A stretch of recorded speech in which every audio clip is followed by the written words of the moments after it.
Chapter 21. Returning the favor, 1. Cal just casually nodded toward Choi Han on this early morning and picked up the glass of cold water that Ron had prepared for him. Cal recalled what Ron had said earlier, as he felt the cold water flow through his body. "Young master, it is not good to take such a long night walk.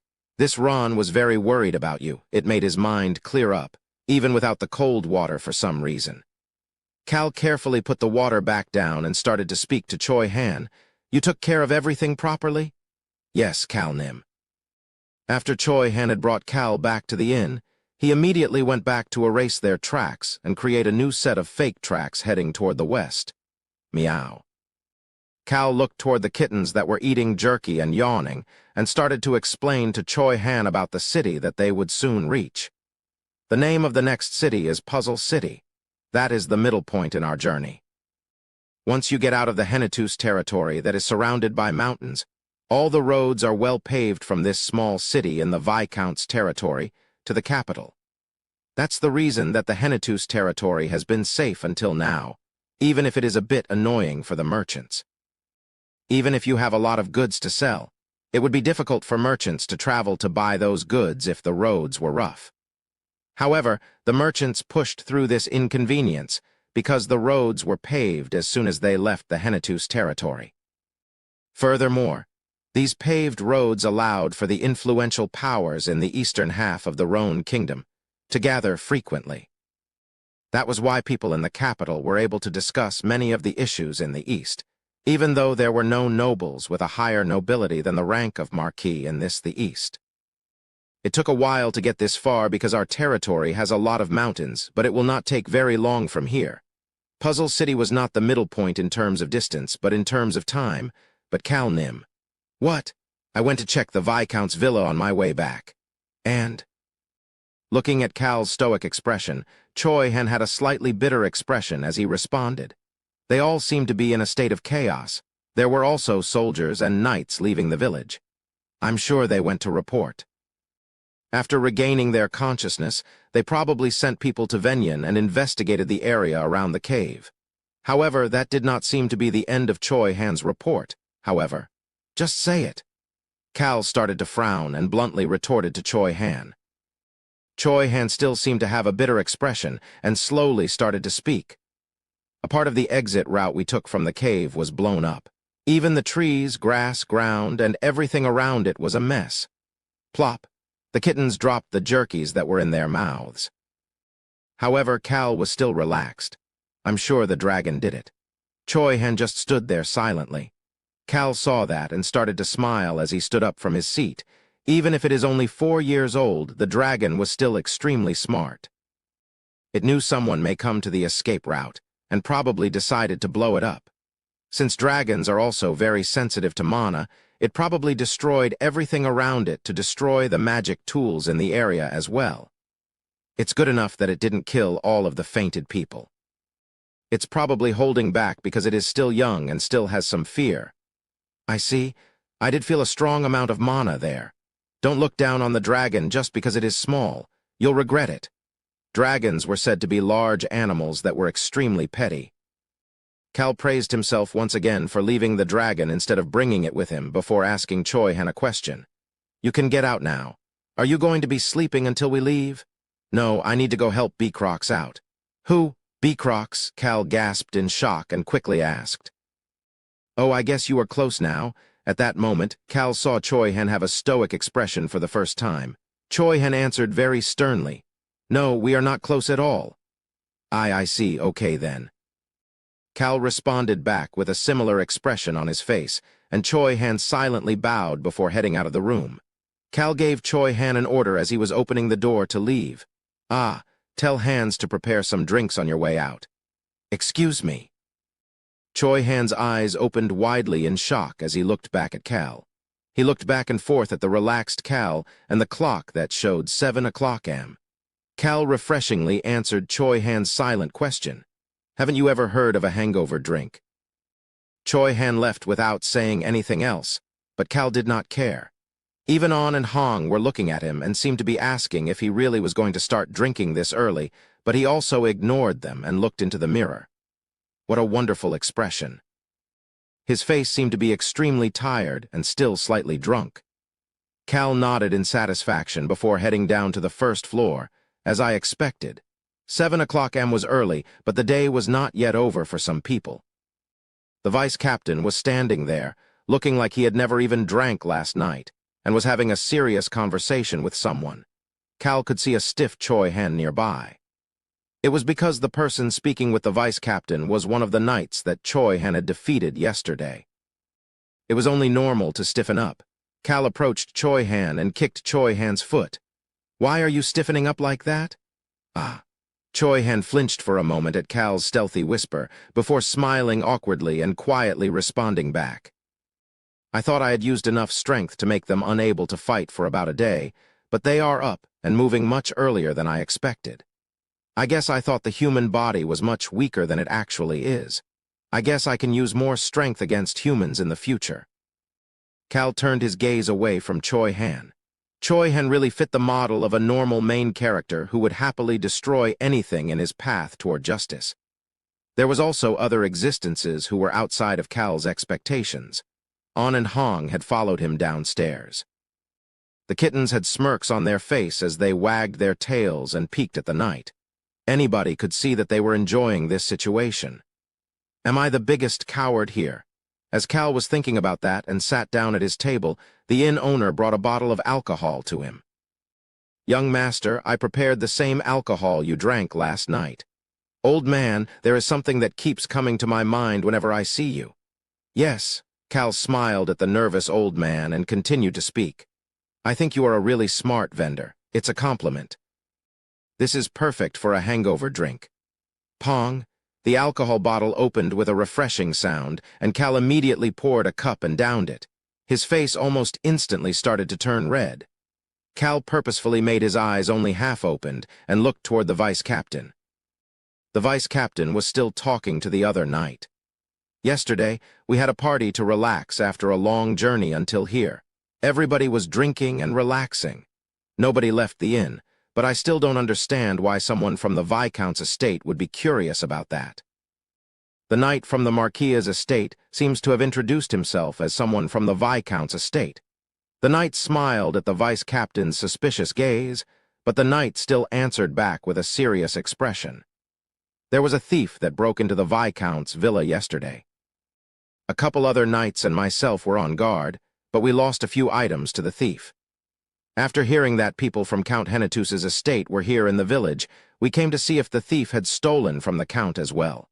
Thief my ass. Well, I guess a dragon thief is a thief as well." Cal took a gulp directly from the bottle while thinking about that.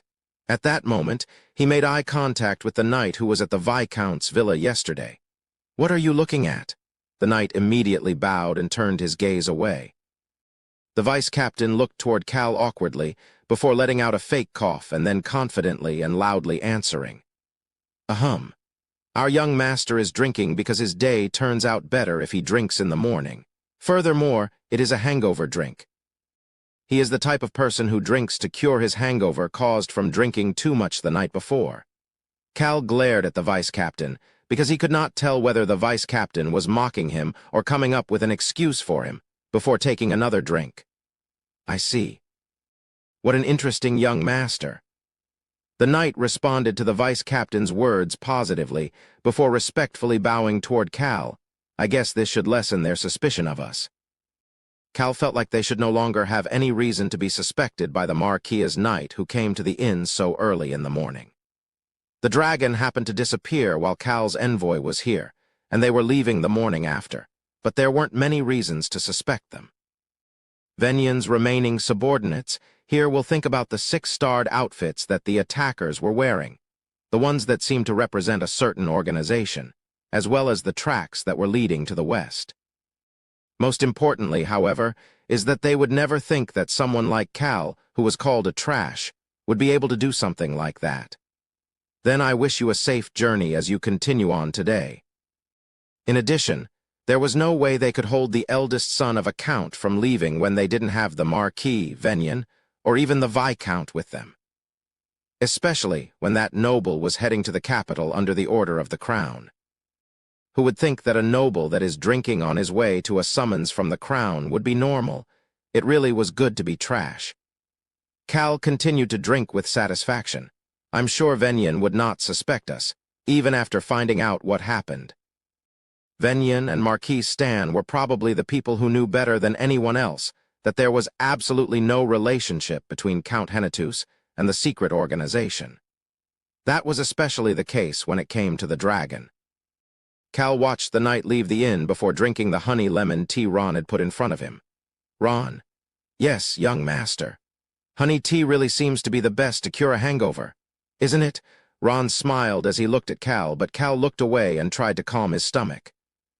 Once Cal no longer felt sick from drinking too much, they started on their way once more. Their next destination was Puzzle City. It was the city that was the center of the transportation of goods in the east, and it was pretty famous for the number of rock towers around the city. Cal needed to find an unfinished rock tower in Puzzle City. Are we camping out today? On took a bite of the jerky as she asked Cal. Cal nodded his head. Yes, starting today we will be camping outside every so often. Cal had set a pretty filled schedule from here on as well. It was because he wanted to have enough time in Puzzle City. He turned away from the kitten siblings, who were whispering quietly to each other, and looked outside the carriage window, the vitality of the heart. That was the name of the ancient power that would strengthen the indestructible shield. This was a power that was focused on restoration and vitality. That was why the eldest son was looking for it. Taylor, the eldest son of the Marquis, who had lost his position as heir. He was the only good person in the Marquis' family, but the lower half of his body had become paralyzed because of Venyan's schemes. Taylor had rummaged through all sorts of texts to find a power that would cure him. He happens to find an ancient text in an old bookstore in the process, and, although it was difficult to decipher the ancient text, he manages to decipher a few words after putting in a lot of hard work. Restoration. Rock Tower. Those two things became clues for Taylor, who immediately headed to Puzzle City, which could also be called Rock Tower City. He was probably at Puzzle City right now. In the novel, he would find the ancient power in about a month from now, but it was useless. The vitality of the heart was unable to restore an already injured body. It only was able to restore any injuries received after earning the power. There was also a limit on how much could be restored, as well as a cost to pay for any restorations. Taylor fell into despair after learning about that fact. He had no time, and that ancient power was his last hope. It was because Taylor did not know when Venyan would come to kill him. He dies a month after finding the power. Taylor ends up dying by an unknown organization, while the capital was in a state of chaos from the terror incident. Of course, Venyan was responsible for sending that organization after Taylor. The reason Cal remembered this side character, that seemed to have an even smaller role than the original Cal in the novel, was because of the strong friendship Taylor had with his friend, the crazy priestess. She was Taylor's friend and the only person who survives Taylor's assassination. She kills half of the assassins in anger and ends up becoming excommunicated by the temple. She ends up with a large injury on her back from the incident and confidently tells the temple about what she had done. I acted as a human rather than following the will of the Lord. I believe that is the right thing to do. She then continued on after that. I am now free. That is when she starts to be called the crazy priestess by others. Her specialty was using the strength of the god of death for curses. The temple had excommunicated her, but her god did not throw her away. When the war broke out in the novel, she became famous, even though she was not a hero, because of how she helped to heal the injured. I think it will be different this time. There was a good chance that Taylor would not die in a month. Venyan was going to be busy dealing with the dragon incident and sucking up to the Marquis.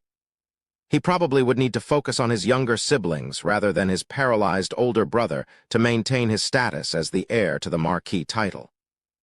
And since I will be taking Taylor's last hope away, I will need to give him a new hope. Although the vitality of the heart was an ancient power that Taylor did not need, Cal was not such a bad guy to take someone's last hope away. Cal was also curious to know about what that combination of Taylor and the crazy priestess could achieve if they managed to live longer. He thought that the two of them could change the Marquis's estate. If that could happen, that would be better for Cal in the long run. However, something that he suddenly thought about made Cal stiffen his expression. Even Beecrox struggled under her curse right. Once Cal thought about the struggles the torture expert Beecrox had with the priestess, he stopped thinking about her right away. He decided to stop thinking about the good-natured and citizen-caring noble Taylor as well. They don't mesh well with me. They were different types of people than Cal. They were good people who were loyal and trusted each other deeply. Cal preferred Ron or Beecrox to those kinds of people. No. How could I ever think about such terrible thoughts? Cal quickly stopped thinking about Ron and Beecrox as well. At that moment, Cal looked down after feeling something tapping at his leg. He could see the golden pupils of the kittens shining as the kittens started to speak. I heard from Ainz earlier. Ainz said. Ainz still didn't know that the kittens were cat tribe kittens and continued to say all sorts of things in front of the kittens. The kittens seemed to want to tell him something they had heard Ainz say. What? The siblings seemed to have gotten used to Cal's rude way of asking and started to speak. If you make a wish at a rock tower, it will come true. He said the rock towers were pretty. I want to go, but it's okay if it is too annoying. I want to go with you, but it's okay if it is too difficult. Cal blankly stared at the fidgety kittens before casually asking, "What kind of wish do you have?" Hong shook his fur, that was now healthier and shinier thanks to getting good treatment from Ainz, and shouted out with excitement. That everybody, including my new little brother, dismissed. Cal immediately started to ignore the kittens and turned away from them. The carriage stopped at the same time. They had arrived at the location of their campsite for the evening. Looks like we are camping out again starting today. Indeed. Cal answered Ainz's statement before looking around their campsite. The wind from the forest blew by his head. Cal spent the night with a pretty relaxed mind. The next morning, young master. What is this? Cal stared at the dead deer that was at the border of their campsite. It had been hunted recently. Ainz reported to Cal, who just continued to stare at the deer. Someone left it here on our campsite. Ainz pointed next to the deer. Cal was looking at that spot as well. On the ground was a drawing of a fork and a knife. It was as if someone had left the deer there for them to eat. Cal suddenly had an odd thought. He then turned his gaze toward his companions. The kitten siblings in Choi Han's arms, as well as Choi Han himself, were all smiling while looking at him. I have a bad feeling about this. He had a really bad feeling about it. An individual that could speak but could not write had left the deer for them. Also, it was an individual that Choi Han, the person on watch last night, clearly knew was there but pretended not to see. I have a bad feeling it was the dragon. He turned his head back to look at Choi Han and Hong, who were still looking at him, and seriously warned them. We are going to pretend like we don't know. Meow, meow. The two siblings seemed to be mocking him, but Cal pretended to not know about it. However, a new ingredient was delivered to them every time Cal and crew camped outside. Wild hog, rabbits, and all sorts of fruits. Cal was now sure about the existence of the dragon following behind him. Cal then arrived at Puzzle City with that confirmation in his mind. Chapter 22. Returning the favor too. After easily passing through Puzzle City's gate, the Hennetus family's golden turtle carriage followed the lead of Deputy Butler Ainz to the inn. It is smaller than Western City. Right. Small. Cal nodded at On and Hong's words and looked outside the carriage. It won't follow me into the city, right? According to Choi Han, the black dragon would follow them from a far distance, before coming by in the early morning to drop the food off and then running away. Isn't it cute? The dragon seems like a little kid that hasn't lost its innocence, even after living such a terrible life. Not really. That was what Cal was thinking as Choi Han spoke to him with amusement. If Choi Han had seen the dragon blow a mountain away, he would not be saying things like cute to describe it. Cal didn't know why the dragon was doing this, even though it said that it hated humans. It was really overwhelming for Cal. This was not the way he was expecting things to go. Since it was still young, Cal thought the dragon would stay away from the Marquis's territory and create its own lair to develop its strength. Cal was hoping that, after growing stronger, that the dragon would destroy the Marquia's estate before the war broke out in the continent. That would be helpful in keeping the Hennetus territory peaceful for a longer period of time. Tusk. Cal clicked his tongue, and the kittens, who were excitedly looking out the window, flinched before approaching him. It seemed like they had seen something odd outside and had come to ask. Each house has a rock tower in front of it. Very, very weird.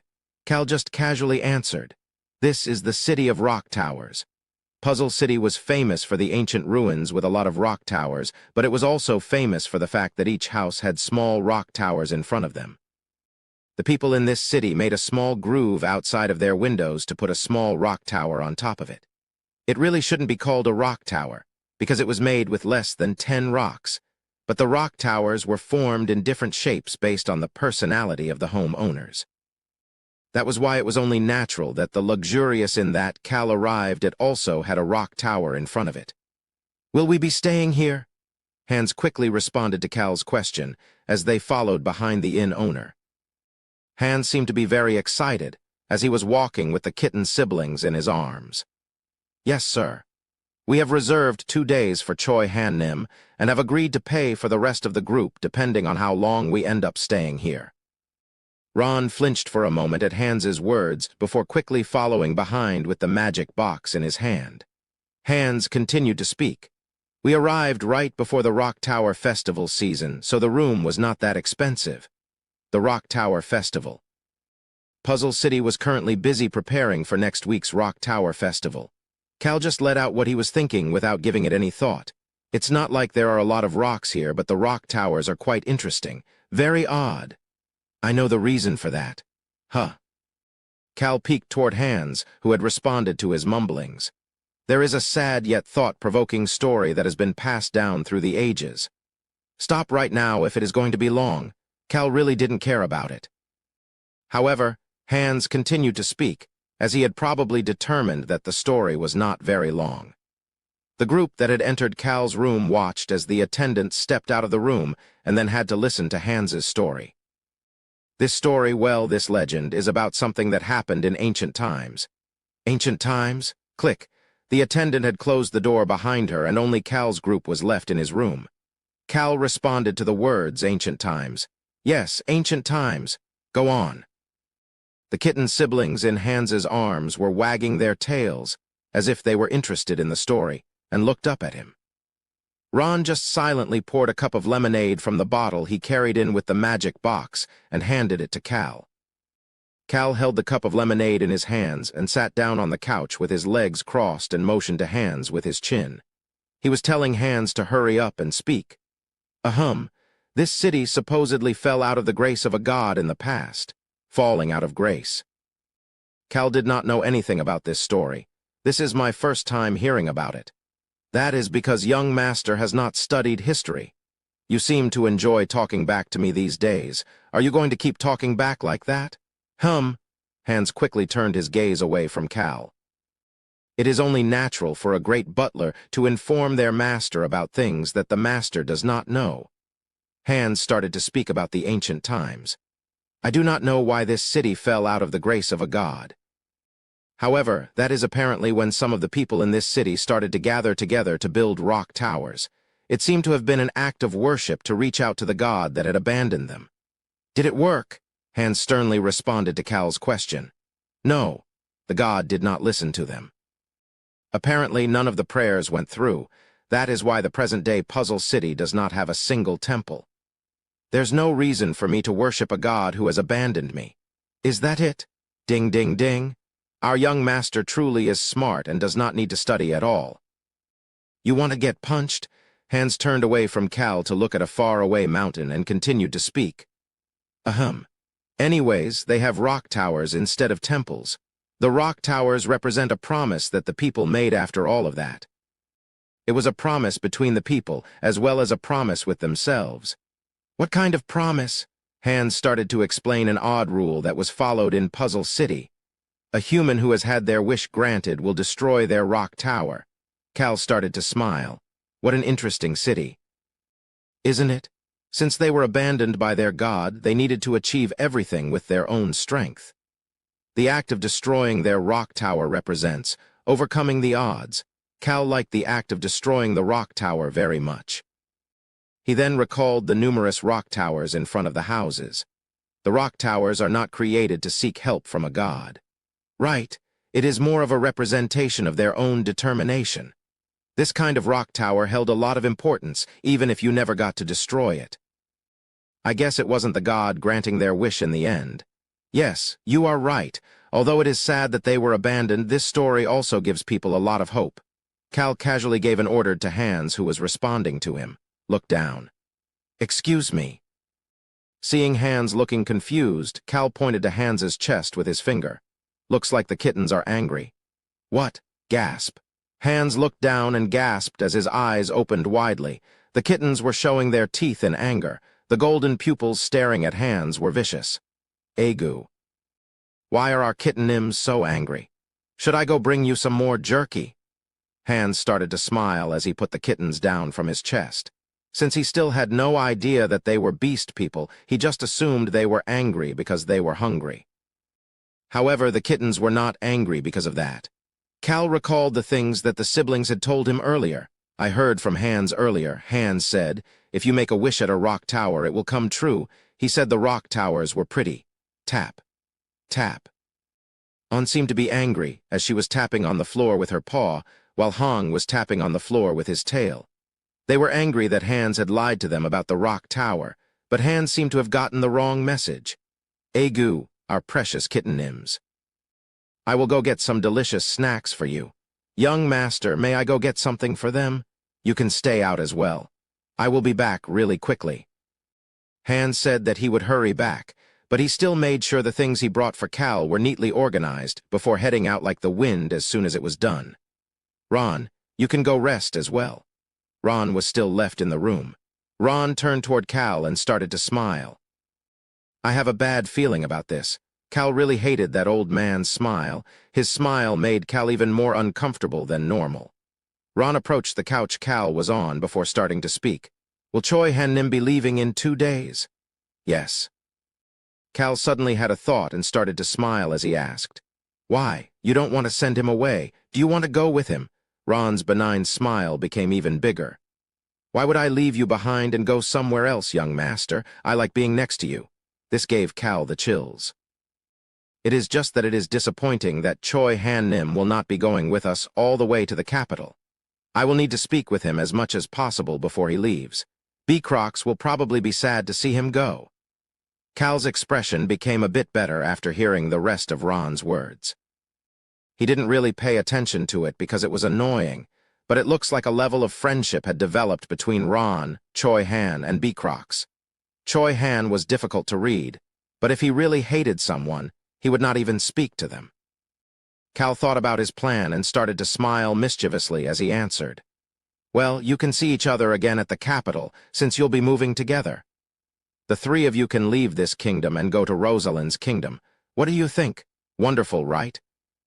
Cal did not say that part out loud, as he started to smirk while Ron started to smile even brighter. I look forward to when we are all together with Choi Han-nim in the capital. This old man's wish is that everybody arrives there safely.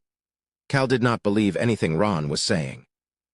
Looking forward to it, or wishing that everybody arrives there safely. Those type of emotions would not fly with this old man. The kittens also snorted while looking at Ron. An and Hong found it annoying that Ron kept trying to teach them assassination skills that they already knew behind Cal's back. You can leave now. Cal easily got rid of Ron from the room. Ainz is a liar. I trusted that butler. The kitten's siblings finally let out their anger while Cal was ignored them by looking out of the window. Cal was looking in the direction of a cave in the corner of Puzzle City. This cave was the location of the incomplete rock tower and the vitality of the heart. There should be a small house in that cave. Didn't it say the person lived until they were 150 years old? This was a power that an ancient being left after naturally dying from old age. The deceased person thought his power to be a curse. Cal got up from his seat, fixed his clothes a bit, and opened the door. Agu, Ainz happened to be right outside the door. Seeing the deputy butler, who had run back with his arms full of jerky, Cal started to speak. "Let's go see the rock tower." The kitten's ears started to twitch. Cal smirked internally at the kittens, who ran toward him like they were never angry to start, and picked the people that would go with him. "It will just be us and Choi Han. Oh, bring on and Hong with you too."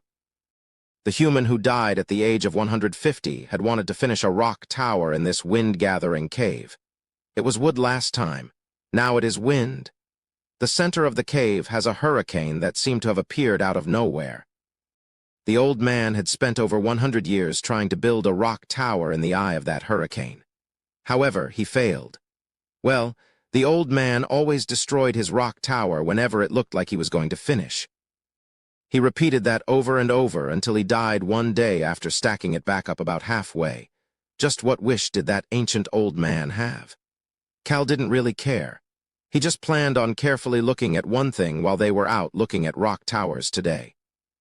Might as well make it look good if I'm going to build it anyways. Since he had to do it anyways, he was going to make it look good. He also had to pay attention to some people, just in case, at the rock tower ruins. A bit later, Cal, the two kittens, Choi Han, and Ainz arrived at the entrance of the rock tower ruins. They didn't bring their carriage that showed the symbol of the Hennetus family, and Cal had a hat on as well, using the excuse that he did not like the sunlight. They really are still here. He was able to locate the people that he was looking for as soon as they entered into the ruins. Cal stealthily hid behind Choi Han and Ainz. At a bit of a distance was a casually dressed man and woman. The man was in a wheelchair, with the woman pushing the wheelchair and heading out of the entrance of the ruins, which was also the exit. They didn't notice Cal's stealthy gaze and casually left the ruins. The man turned his head slightly toward the woman and asked, "Why did you want to come here today?" "I don't know if it is a message from the Lord or just complete bullshit, but I've had the same dream for a couple of days that I needed to come here. My dream said that our future benefactor will show up if we came to the ruins. Something about how even the Lord didn't know how that benefactor will act, other than the fact that they will be coming to the ruins today. There's even a person that the Lord cannot predict. Who knows? Half of the things the Lord says is bullshit, complete bullshit." The woman with short brown hair vented with annoyance. "Bullshit. It is the word of the Lord. Plus, wasn't it a secret that you can hear messages from the Lord?" The responding man was the eldest son of Marquis Stan's family, Taylor Stan. It's not like there are any priests in Puzzle City. And who cares about the word of the Lord? Does the Lord feed us? How can there be a benefactor for people like us? Absolutely bogus. I'm hungry. Let's go eat. The woman who looked annoyed was Taylor's close friend, Cage, the woman who will eventually be called the Crazy Priestess. Taylor responded back to Cage with a serious expression. "Cage, I suddenly feel like drinking beer." "Really? I'm craving smoked pork." They looked at each other with serious expressions. Taylor pointed forward with his finger and seriously responded to Cage. What a wonderful combination. "Let's go. Push, it'll be my treat." "Agu, your treat. This priestess will do her best to escort you there." The two of them started to laugh as they started to move. Cal could not hear their conversation because he was far away, but he was doing his best to remember the faces of these two individuals, who were still able to laugh while in the middle of some terrible situations. Now that I've confirmed what they look like, I just need to make sure to avoid them. Since they didn't know who he was, Cal just had to make sure he avoided them in the future. Chapter 23. Returning the Favor 3. Of course, he planned giving them their new hope anonymously. It was something he had learned from the dragon. Unless their lord has nothing to do and reveals me to them, there is no way that they will recognize me. It was impossible for them to learn of his identity. How great was that? He should have done everything anonymously until now. Cal stepped into the ruins feeling like a massive weight had been lifted off his chest. He could see people praying all around the area. At that moment, Ainz stealthily approached Cal and whispered to him. "I just saw the eldest son of Marquis Stan's household." "How do you know about that person?" Cal was truly surprised. Ainz smiled before pointing to his eyes. "Pretty much any and all information about the nobles is in my head. I could see a man being pushed on a wheelchair." It was weird that there was only one person with him, but I was able to see that there was a red snake crest on the wheelchair. Hands? Yes, sir. You're better than you look. Thank you. Hands shrugged his shoulders with a satisfied expression as he finished his report. He then asked Cal, "What do you plan on doing?" Cal could feel the left side of his face heating up and looked in that direction. Choi Han was looking at him. Cal shook his head and answered both of them. Ignore them. Both of them nodded their heads without saying anything else. Only then did their tour officially start. After looking around, Cal was shocked at the appearance of the rock towers in the ruins. Cal seemed to be in disbelief. Uglier than I had expected. Cal could not understand the ancient sense of style. He was expecting piles of rocks, but there were rock towers of all kinds shapes in the ruins. They looked interesting. However, they were definitely not beautiful. Cal peeked at the kittens in Hans's arms. They seemed to be extremely disappointed as well. However, there was someone who seemed to be more serious than Cal expected. Choi Han had his head bowed like the other people who were praying, and seemed to be praying as well. I'm sure he's praying to return to Korea. Choi Han had grown up in a happy family environment.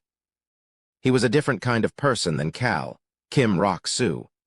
Choi Han had grown up in a happy family with positive influences. That was why he was able to survive in a disastrous situation while still remaining a good person. Cal was staring at Choi Han when Choi Han lifted his head up and made eye contact with him. Cal Nim? What? I have a question and something to report. Cal had a bad feeling about this. Start with your question. Choi Han seemed to be thinking about something as he looked toward the rock towers standing in this wide plain and started to speak. Cal Nim, are you not going to make a wish? Is that what he wants to know? Cal just casually answered. I don't do things like making wishes. Why not? It makes you have higher expectations. Choi Han, Hands, and even the kittens all turned to look at Cal. Cal looked at the rock towers like Choi Han had done and slowly continued to speak. It's so much easier to live without high expectations. It feels great if you scratch a lottery ticket hoping for $1 and end up winning $5. But if you scratch it hoping to win the grand prize and only end up with $5, you are bound to get annoyed. Tap. Cal turned his gaze after feeling the tap on his shoulder, only to see Deputy Butler Hands smiling and starting to speak. You are right, young master. There is no such thing as dreams or hope in this world. Just stop talking. Yes, sir. Hands responded loudly, but seemed to be a bit disappointed as well, as he took the lead with the kittens. Cal leisurely followed behind Hands when Choi Han quickly approached him and whispered in a voice that Hands could not hear. Choi Han had not given his report yet. The dragon has entered the city. Ignore. I understand. Cal took a look around. The dragon must have made itself invisible as he could not see it. The only thing he could see was the people praying toward the rock towers. The Rock Tower Festival was still a week away, but there was still a large amount of people here. Cal's gaze turned to the opposite direction of the rock towers in the plains, the upscale area, the area that the wealthiest citizens in Puzzle City resides. Behind that area was a small mountain, and somewhere on that mountain was the grave of the person who had lived until they were 150 years old. The next day, Cal was ready to head to the grave. Naturally, he had to get rid of the humans and the kittens who wanted to follow him. Thankfully, everybody stopped voicing their complaints once he said only a single person was going to come with him. I will only be taking Choi Han with me. Choi Han was the strongest person there. With Choi Han tagging along, both the vice captain and Hands had nothing to say. The vice captain just frowned and said he needed to train the knights before he quickly started to gather them. While Cal was watching the knights who were following behind the vice captain with looks of despair on their faces, Hands just said one more thing before disappearing. I will take care of our kittenims. Cal turned away from Hands, who seemed to be very excited about being with the kittens, and headed out of the inn. Choi Han followed behind him. Are we doing something again today? Again? Someone might get the wrong idea if they heard you. Choi Han did not respond. Cal did not care, however, and just headed toward the mountain behind the upscale area and continued to speak. I need to go to that mountain over there. You can just wait for me at the mountain entrance. I understand. Choi Han did not say anything else. Cal preferred someone like this. Choi-han did not ask Cal any questions. He was someone who seemed to follow Cal but did not have any curiosity about what Cal did. This was probably only possible because Choi-han thought that he could figure it out if he really wanted to, and because he thought that he would not be in danger no matter what Cal ended up doing. Cal arrived at the small mountain after passing through the stereotypical upscale area before stopping after hearing Choi-han call out to him. "Cal Nim." "What? I'm leaving tomorrow." "I know. I was the one who told you to leave tomorrow."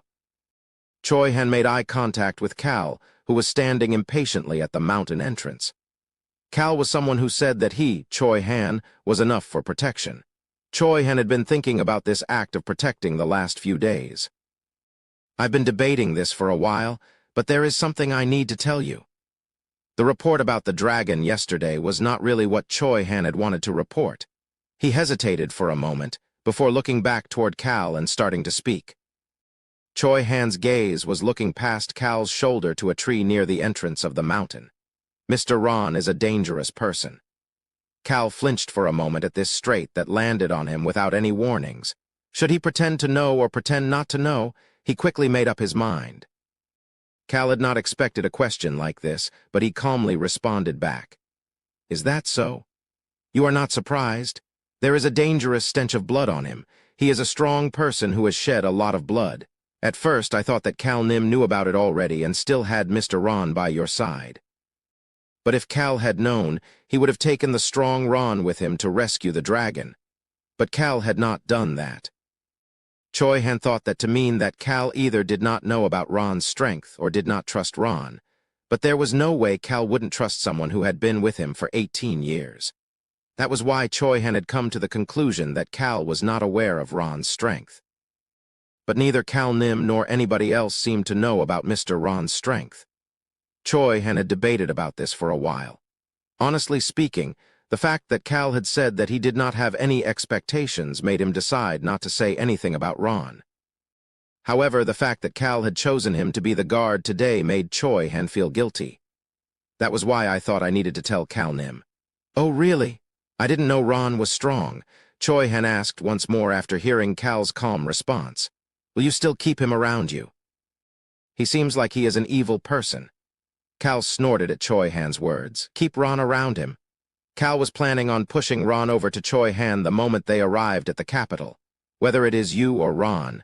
"Excuse me? You say that he has a dangerous strength, but why do you leave Ron alone?" "That is because..." Choi-han suddenly could not say anything. "It is probably because he has not done anything to you." Choi-han could not retort Cal's words. There was the initial misunderstanding had that led to their small battle, but Ron had helped him find a sword after that, and even helped take care of the issue with Harris Village. Cal silently observed Choi-han. It was not just to Choi-han. Ron did not do anything to anybody. The only thing that Ron did was giving Cal lemonade every so often or making fun of Cal with rabbit meat. But that was nothing. Ron has been my servant for 18 years. No matter what, Ron was dedicated to his act as a servant. Even the vice captain, who cared a lot about hierarchy, did not get angry when Ron, a servant, was walking shoulder to shoulder with him. Even Deputy Butler Hans did not get angry when Ron did his job for him. It was because Ron was skilled and well-liked throughout the estate. "Do you hate Ron?" Choi-han shook his head after debating it for a moment. "No." "Then, I just thought it would be better for you to know that he was a dangerous person and thus decided to report. Whether it is you or Ron." Choi-han looked at Cal after hearing that once more. "You are both the same to me. In that aspect, you are dangerous as well." Cal looked at Choi-han with a stoic expression and continued to speak. "You are strong as well." "Ah," Choi-han let out a gasp. Cal didn't know the reason behind it, but continued to speak. "It's all the same to me." He didn't know the reason, but Ron, who had come over from the eastern continent, was living in the Hennetus territory while hiding his identity. If someone like that was to touch the son of the Count, that would spread like wildfire in the kingdom. Ron was someone who did not care about anything or anyone else, other than his son and himself. So why would someone like that cause a ruckus? Cal was just scared because he knew that Ron was a dangerous old man. He wanted to get rid of that dangerous old man as soon as possible so that he could live in peace. As long as he is my servant, he is just my servant. Just like you are Choi Han, who needs to pay me back. Cal checked his watch. The strength of the wind in the cave was different based on the time of day. He needed to hurry. You have nothing else to say, right? Don't follow me. Choi Han silently nodded his head in response. Cal did not even look back as he headed to the small mountain. After seeing that he could no longer see Cal, Choi Han looked back at the tree at the mountain entrance and started to speak. You heard him, right? Ron smoothly jumped off the tree. He glared at Choi Han and started to smile. A blunt voice started to flow out of Ron's mouth. I changed his poopy diapers and raised him since he was young. That was the truth. Choi Han stood in front of the path to the mountain and started to speak. Cal Nim had said that nobody is to follow him from here on. I know, you little punk. Ron turned his back to the mountain with no regrets. After hearing that Cal was only going with Choi Han, and even leaving the Cat Tribe children behind, Ron had followed, just in case something happened. I shouldn't have come. They say that you get more fickle the older you get, and this fickleness was such a pain. Ron walked back to the inn at a much slower pace than when he had left, and Choi Han watched Ron disappear before sitting down on a boulder to wait for Cal to return. Cal was standing in front of a cave just off of the mountain path. The cave entrance was covered with vines, such that it would be difficult to find unless you were looking carefully. Damn it. Cal started to frown. The cave entrance was pretty small. He looked down at his clothes. He had worn simple clothes, but they were still baggy. Sigh. Cal let out a long sigh before crawling into the cave. Whether it was the man-eating tree or this cave, everything related to ancient powers seemed to be crazy. The ground by the cave entrance now had the traces of Cal crawling in. A moment later, there was a small reptile footprint on the same spot.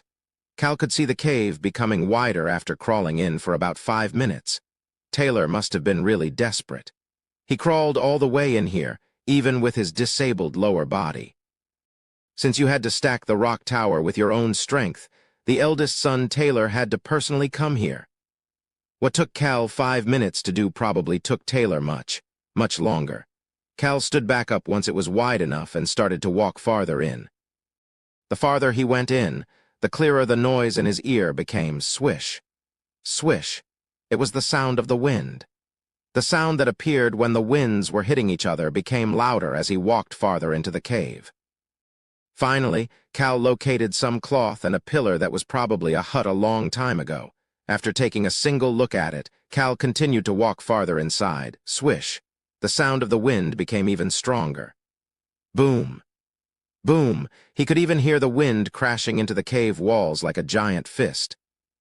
Cal started to walk even faster. The wind. I wonder if it will sound like this when I get the sound of the wind ancient power later shield. Then recovery. Then quick feet. That was Cal's plan of action. Cal finally had to stop walking after thinking about the next ancient power he would be trying to get. It wasn't that he stopped walking, it was that he was forced to stop walking. Wow. This was even worse than Cal had expected. A large underground area had appeared in front of Cal. At the same time, a vicious wind tornado filled his gaze. Boom, boom. The rocks on the cave walls were slowly crumbling because of the tornado. There were quite a bit of rocks on the ground that let Cal know that this area was consistently getting larger. Cal looked back and forth between the underground area and the path that he traveled to get here. He felt like he would be pushed back by the wind if he went inside. Well, not just pushed back, but smashed against the wall, which would probably seriously injure him. That was how strong the wind was. Of course, the center of that tornado will be calm, as it is the eye of the storm. I guess it would have been impossible for Taylor without Cage's help. He now understood why the novel said the two of them had struggled for a whole week. However, Cal started to smile. It was now going to be a battle against time. Cal stepped into the underground area into the vicious tornado without any hesitation. Cal's red hair started to flutter along with his clothes. At the same time, no, you will get hurt. You are extremely weak. The dragon appeared at the back of the path and shouted urgently, also at the same time. Huh. The dragon could see a large shield with silver wings appear and surround Cal. The wings, that were shining so brightly that it could be called holy, surrounded Cal while the large shield blocked the wind. The shield and the wings were keeping Cal safe. Cal turned around. His eyes opened widely as his gaze landed on the dragon. "What the hell are you doing here?" The black dragon could not say anything in response. Chapter 24. Returning the favor 4. Instead, the black dragon just slowly crawled back into the path. While Cal was watching the dragon in disbelief, he could hear a quiet voice piercing through the wind to reach his ear. "I was just passing by." "Tusk." The black dragon's back flinched after hearing Cal click his tongue, but Cal did not have time to pay attention to the dragon. The cave's wind had a cycle of 3 hours of strong wind and 3 hours of weak wind. This was the moment that the wind started to get weaker. Of course, it would still become stronger the closer he got to the center. Swish. Quite scary.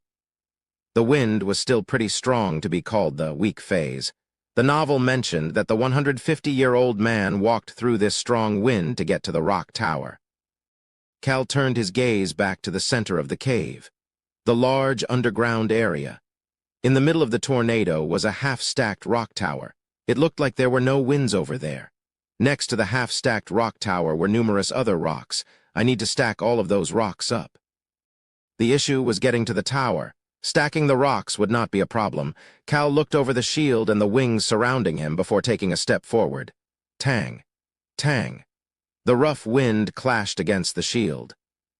Even though the silver shield was transparent, it sounded like the wind was hitting a real metal shield. That noise made the black dragon that was looking away slowly turn around to look at Cal. "But you are weak." The Cal that the dragon could see was having a difficult time, even though the shield and wings were protecting him. The wind that could not be blocked by the shield and wings was making his clothes flutter. The wind that seeped through the bottom of the shield made him stop moving every so often as well. However, Cal continued to step forward one step at a time. Then the dragon saw it. Cal was smiling. This human, that was nothing compared to that strong tornado. The same human that was weaker than even the kittens he was traveling with.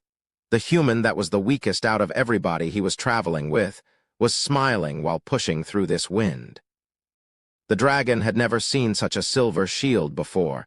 He had never seen such wings either. The dragon took a look at his own wings. It was very different from his wings. It was extremely beautiful. The dragon was curious as to what that power might be. However, the dragon was focused not on the holy and magnificent shield nor wings. Its full attention was on the smiling Cal, and the target of the gaze, Cal, was continuing to smile. It's doable. It's comfortable. It was a bit difficult and slow because of the wind, but it was actually a breeze.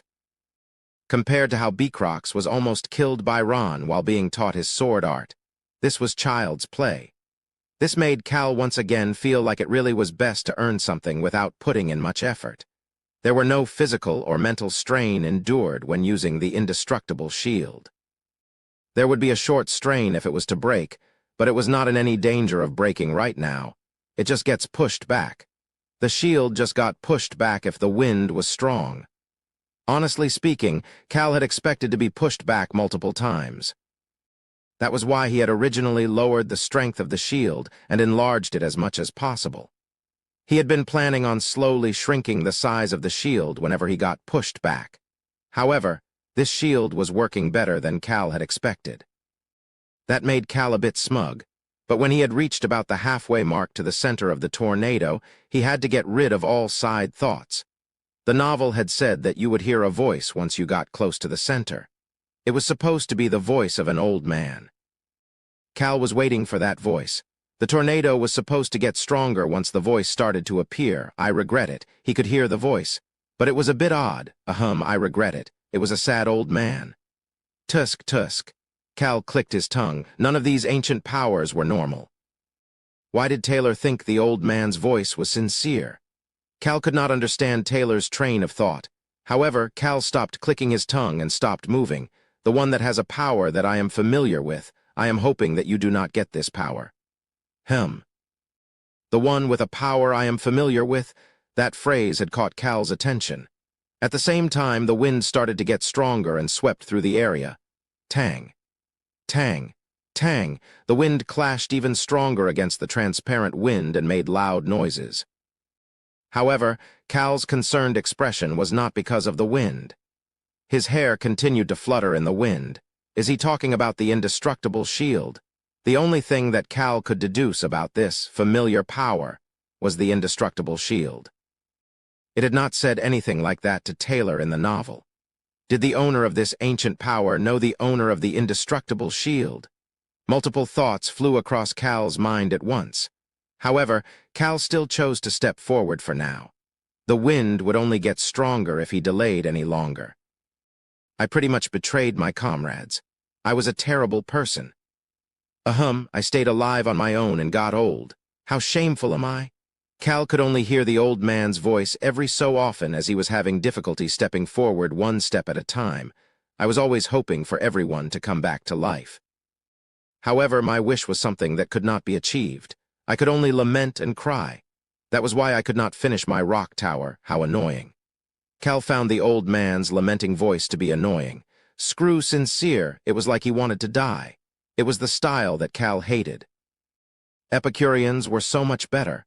Cal centered his body after being slightly pushed back and put some strength into his legs. He could hear the voice once again after taking another step. This restoration strength is useless. It is only capable of protecting myself. It is not helpful in any other way.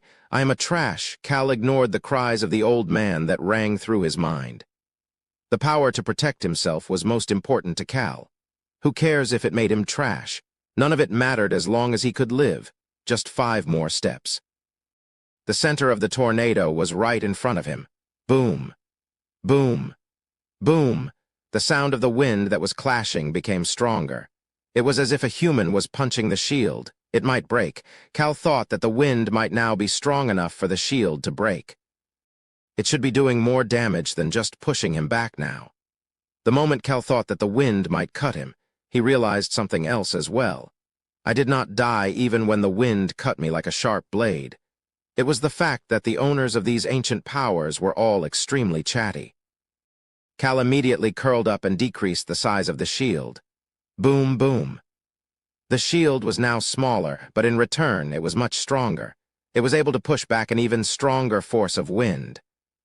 Cal reached out toward the transparent shield and clenched the transparent handle on the inside of the shield as he continued to move forward. 1 step. Restoration is a cursed power. 2 steps. My heart was always beating, but I could not move on. 3 steps. It was because I was afraid of death. 4 steps. I was afraid of pain because I had always been injured, and I was even more afraid of death, the end of that pain. And finally, Cal took the final 5th step. The inside of the windless area sounded like it was raining all around Cal. The eye of the storm. The winds were swarming the area outside this calm center. He could hear the old man's voice along with the sound of the wind. I chose to throw everything else away so that I could continue to live. That was the last thing the old man said. Tusk. Who cares about anything else? Living comes first. This old man had a lot of useless things to say. Cal clicked his tongue and returned the shield back to his heart. The silver light surrounding him instantly disappeared. He headed toward the half-completed rock tower and crouched down in front of it. It was a normal rock tower that you could find at the top of a mountain. However, all of these rocks were black. Just like the man-eating tree, these rocks that have existed since ancient times were different from normal rocks, just like the wind surrounding this area. Whatever. Cal, who had been thinking about making it aesthetically pleasing, changed his mind. That would be too annoying. He took out a pair of gloves from his pocket and put them on before picking the rocks up to stack the rest of the rock tower. Clack, clack, clack.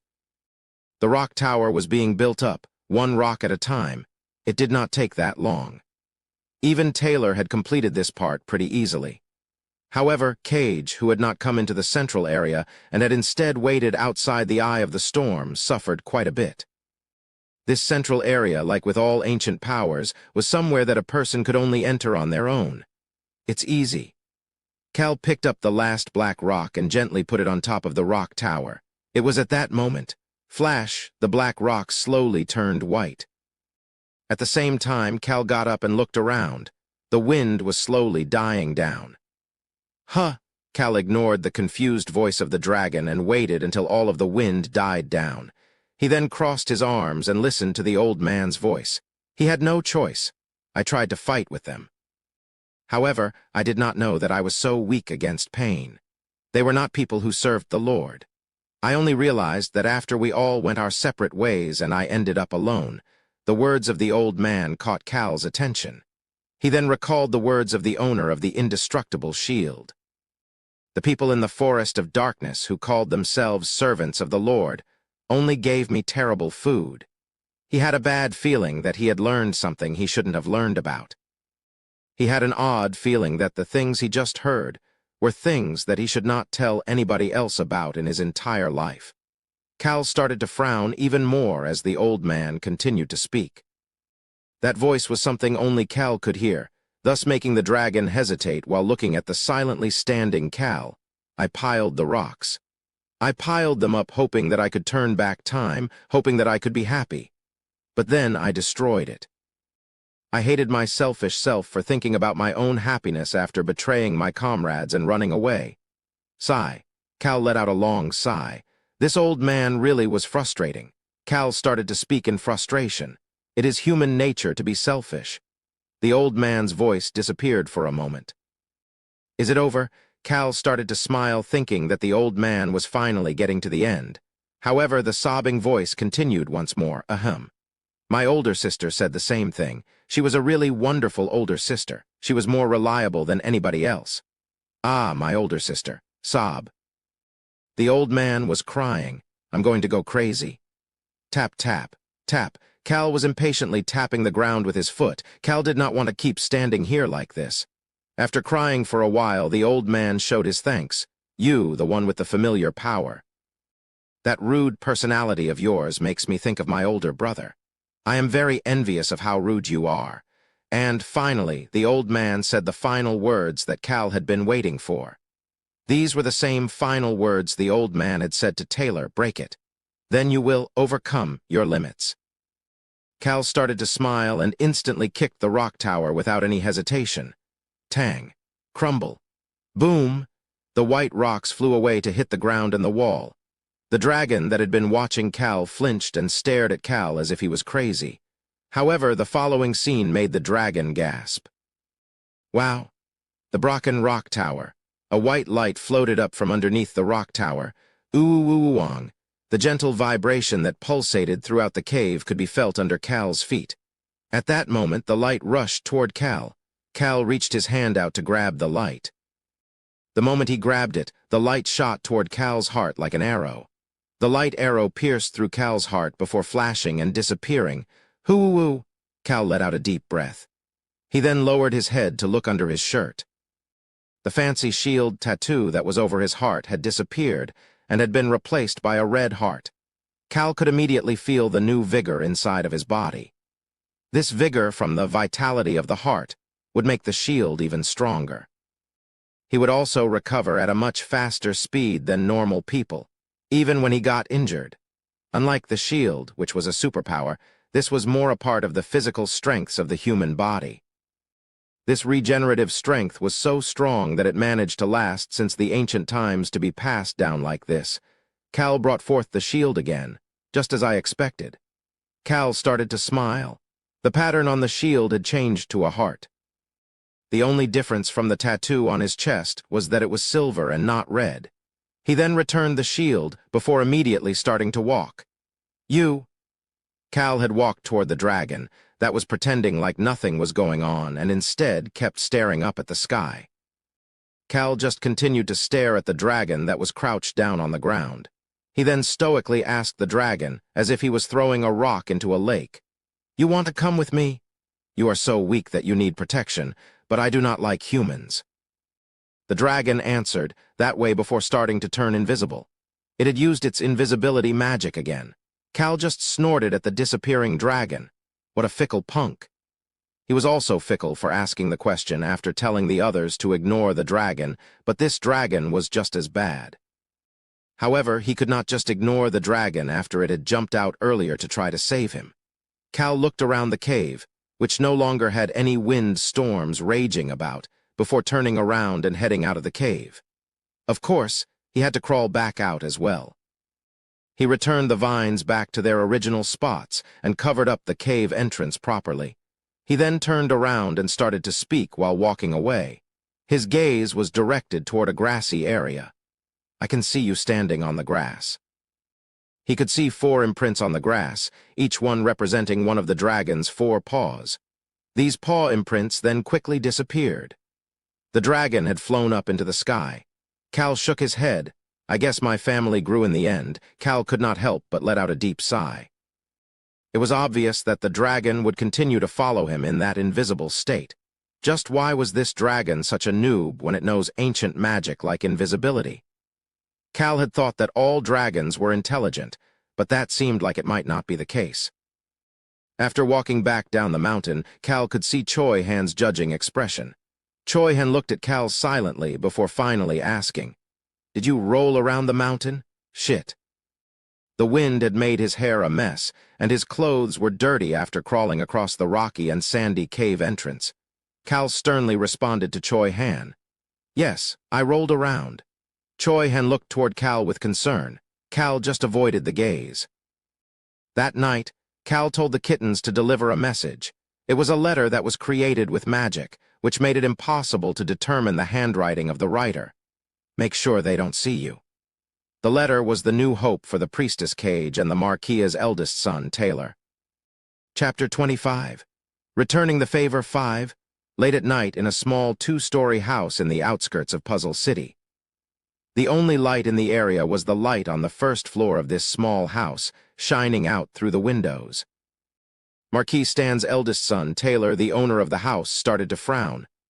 "What is going on?" "Damn it. Ugh, hold on. Don't talk to me right now." Cage, the priestess of the god of death, was clenching her head in pain. Clang, the beer cup in her hand fell to the ground. Taylor and 3 of his people approached her quickly. "What? Is the Lord saying something to you again?" Taylor looked toward her with concern. The god of death spoke to Cage from time to time. This had suddenly happened one day and would sporadically appear like this. Cage had hidden this fact from the church, and only Taylor and his 3 subordinates knew about it. Ah, so annoying.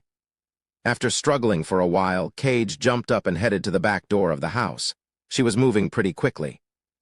She was still clenching her head and staggering a bit, but her gaze remained focused on the back door. Taylor told his subordinates to stay back as he pushed his wheelchair and followed behind her.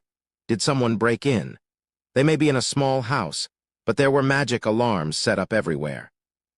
Taylor was too paranoid about his younger brother to sleep without these alarms. After having both of his knees destroyed by a hitman in his own room at the Marquia's estate, there was nowhere that Taylor considered to be safe anymore. "Cage, what is going on?" "Hold on." Slam. Cage slammed the back door open. Taylor could only see a peaceful backyard. It was calm and tranquil, as always. There were a couple of lamps lighting the garden up, making it the most lit area in the property. Cage started to rush into the backyard, and Taylor followed behind her. Cage walked all the way to the fence at the boundary of the property and let out a gasp. Ha! This was the location right outside of the range of the alarm. On top of that fence was a small rock tower made of 5 small rocks. It was just large enough for the single night staying at this house to find when he went on his patrol later. Crazy shit. It was real. Some rough words came out of Cage's mouth. Taylor arrived next to Cage in his wheelchair and started to look at the rock tower on top of the fence with confusion. "What is this?" At Taylor's question, Cage read the message that was written in chalk next to it. "Break this if you want your wish to be granted." That's what it says. Confusion and curiosity both filled Taylor's face simultaneously. Cage let out a sigh after looking at him and pressed her temples with her finger. "I vote that you break it." "No, it sounds crazy, but the Lord says to break it." "What?" This is the first time the Lord has not said some bullshit. Why is he talking so much these days? He usually speaks to me maybe once a year. What does this rock tower have to do with it? Cage turned to make eye contact with Taylor. "The turning point of our lives." That is what he said. The god of death only came to Cage when she was sleeping. Sleep was similar to death. That was why sleep was a path of sorts for the god of death. However, this time, she had heard her lord while she was drinking. Cage thought that the god of death was angry at her for drinking too much beer.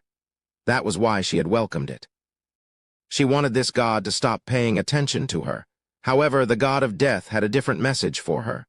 The decision is yours to make. However, don't break it if you want to live a peaceful life. That's what he said. She looked toward the rock tower. There was something underneath. There is a letter underneath the rock tower. I think they piled this rock tower up for the letter. She turned back to look at her best friend, Taylor.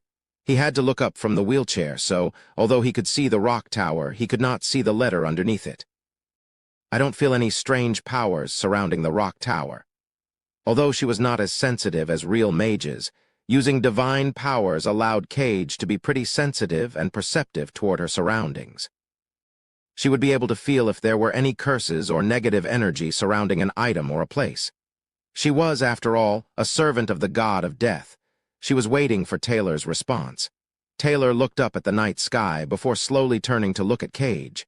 Destroy it. Cage immediately punched the rock tower in front of her. Tang. Tang. Tang. The rocks on top of the fence all fell down. Taylor just blankly watched it happen. Don't break it if I want to live peacefully. Taylor had never lived peacefully. He also had no desire to live peacefully. He was going to find a way to get his legs fixed and continue to push forward. And then I will overturn this damned family of mine. Taylor reached his hand out, and Cage handed him the envelope. Taylor immediately opened the envelope and found that letter was written using magic to prevent people from recognizing the sender's handwriting. Nobles frequently used this item. Taylor opened the letter without any hesitation. The first 2 lines of the letter that were visible through the lamps in the yard immediately caught his attention. The crown prince is in possession of an ancient power. It is called the Star of Healing and is useless to him. It is a one-time use power that can heal any type of injury. He is looking to trade it for a method to hold the second prince and third prince in check. Taylor's hands started to shake. What is going on? Cage stiffened up after seeing Taylor's expression and his shaking hands. However, she soon relaxed. Ha! It was because Taylor started to laugh. He then handed her the letter. It will definitely be a turning point in our lives. What the hell are you talking about? Cage took the letter from Taylor and started to read. She stopped for a moment after reading about the ancient power and the crown prince, but then continued to read the rest. She then jerked her head up after reading the bottom part of the letter. Your legs might not move, but your head, arms, eyes, and mouth can. The rest of you is still very much alive. The decision is yours to make. Taylor Stan, eldest son of Marquis Stan. Taylor looked toward the darkness at the corner of the yard and started to speak. Cage. Yeah, let's leave this place to the butler and head to the capital for now. Okay. She decided to go along with the decision of the still-alive Taylor. She was someone who had experienced death many more times than anybody else, because she was a priestess of the god of death, thus causing her to be very clear about the value of life. I'm sure the intelligent Taylor will take care of everything. You're pretty good at that. Cage was trusting Taylor's mind and abilities. You're right, I used to be pretty good. Used to be. Cage gazed toward Taylor after hearing him use past tense. I should have known how to take care of myself. Unfortunately, Taylor injured his legs because he did not take good care of himself by letting himself get caught off guard. Taylor lifted his head to look at the small 2-story house. He had been frustrated enough being here for the last few months following a lead he didn't even know was real or not. Rather than just continuing this futile effort, it might be better to leave for a bit. At least the god of death did not lie. Taylor was in need of a turning point. He started to speak. If it is the crown prince, we need to match the timing for the royal event. We need to hurry. All right, let's hurry. Will it be okay? We will run into a lot of the people from the temple if we go to the capital. What can they do? Excommunicate me? That'd be great. I'm just worried about you. Thank you. No need. They smiled at each other and spoke at the same time as Cage lifted up the letter, benefactor. Well, they couldn't be sure if this person was their benefactor or not. But they both had a feeling that the writer of this letter was their benefactor. That meant that, eventually, they would need to find this benefactor and return the favor. Two pairs of eyes that were clear and without any traces of drinking just a few moments ago quietly looked at the letter. It was the gaze of people who had found their turning point. The red kitten that was watching all of this from the roof of another house whispered to his sister on. "Nuna, we can go home now, right? Yes, we did our job, let's go eat meat." Woohoo! The two kittens jumped from roof to roof as they returned to the residence. The next day, Cal was standing with his arms crossed and a frown on his face. His gaze was looking up and down at the person in front of him. Cal's outfit was even more flashy and luxurious than usual. "Young master? Even if Ainz was not there, how could you go rolling around on the mountain? This vice-captain should have escorted you, young master." This Ron is very sad. Cal had dressed up because he was annoyed at the gazes he got after coming back looking like a mess from crawling through the cave. The fancy outfit he was wearing looked quite good with his bright red hair. Cal was definitely not lacking when it came to looks. But there was another reason Cal was looking annoyed right now. "You're going to go like that?" They were standing in front of the inn. Cal was standing there with his arms crossed and looking at Choi Han. Choi Han had a small bag and his sword with him. Yes.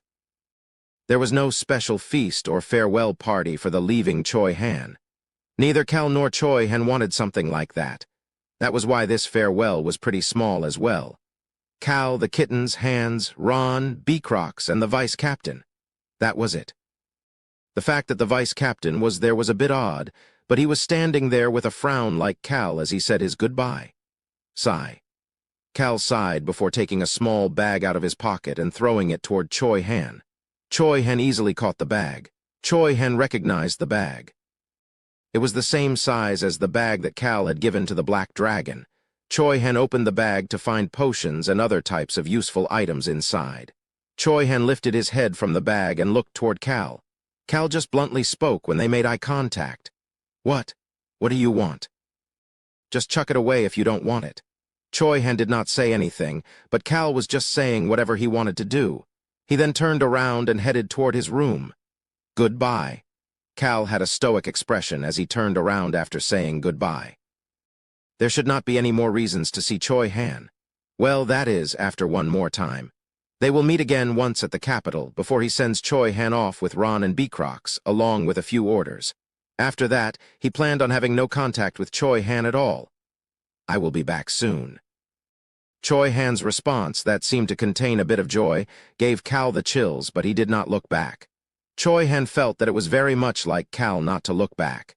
His gaze then turned toward the rest of the group. "See you at the capital?" "Ahem. I will be training myself so that I will be the young master's personal guard when we are at the capital." Deputy Butler Hands cheerfully said goodbye, while the vice-captain responded in a very annoyed voice. "I will keep my blade sharpened. See you later." Beacrox and Ron said goodbye as well. Of course, the kittens patted Choi Han's leg with their paws to say goodbye. Finally, the Black Dragon that had been using invisibility magic to stay in the yard during the day and lay by Cal's window at night, sent some invisible mana to Choi Han. "I've already received so much, but I seem to keep being on the receiving end." Choi Han put the magic bag in his pocket before starting to smile. Cal could not see it because his back was turned, but this was the first time the rest of them saw Choi Han with such a bright smile. "I will see you all at the capital." Choi Han respectfully said goodbye before heading out of the inn. Someone like him, who had spent tens of years in solitude that felt even worse than death, now had somewhere to return to. He also had people he needed to pay back for their grace. "I need to make sure to properly complete this task." Choi Han walked away from Cal and the rest and headed out of Puzzle City.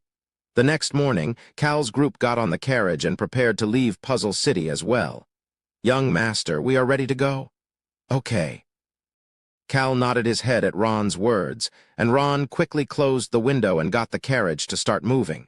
They were starting back on their journey. "What are you looking at?" Cal was staring at the kitten's siblings, who were fidgeting while trying to avoid his gaze. The kittens flinched and turned their eyes away. Cal started to smile. "What? Did you meet a dragon or something?" Gasp. Cal heard the kitten's gasp, but just ignored it. Choi Han may have left, but now a dragon was following them. However, he did not have time to worry about that fact. After a day's worth of travel, they were now getting ready to make camp. "Excuse me, if it is okay, may we share a part of your campsite?" A carriage arrived by Cal's campsite area, and the person that seemed to be the driver got off and approached the vice captain. "May I ask who you are?" The vice captain asked, even though he already knew the answer after seeing the red snake on the driver's armor. The driver bowed to the vice captain and Cal behind him and introduced himself. "My name is Tom, and I am a part of Marquis Stan's estate." "Shit." Cal almost said that out loud as he looked at the shabby-looking carriage without a crest. The window opened and Cal could see the face of Taylor Stan. "My name is Taylor Stan. I saw Count Hennetus's crest and am asking for help, even though I'm sure it is not ideal." If it is the strong Count Hennetus's campsite, Taylor thought he would be safe for the night. It was not so good in Cal's eyes. Cal had now met Marquis Stan's eldest son Taylor and the crazy priestess Cage. He thought about the dragon that would be hunting a boar or deer for him right now and started to frown. Damn it, one left and 3 showed up. Chapter 26. You won, and not just 3 average beings. One was a dumb dragon, another was a crazy priestess who wants to be excommunicated, and the third was a punk from Marquis Stan's family. Sigh. Cal could not help but sigh. He dropped his head before lifting it back up again. Once he did, he could see that it had become much quieter. Cal thought the silence was odd and looked toward Hanz. Hanz smiled awkwardly, before stealthily gesturing toward the driver, Tom, and Taylor, who was looking out of the carriage window. Taylor had a bitter smile on his face as he started to speak. "If it is inconvenient for your party, we will leave." The eldest son of the Marquis family, and the son who was pushed out of the family.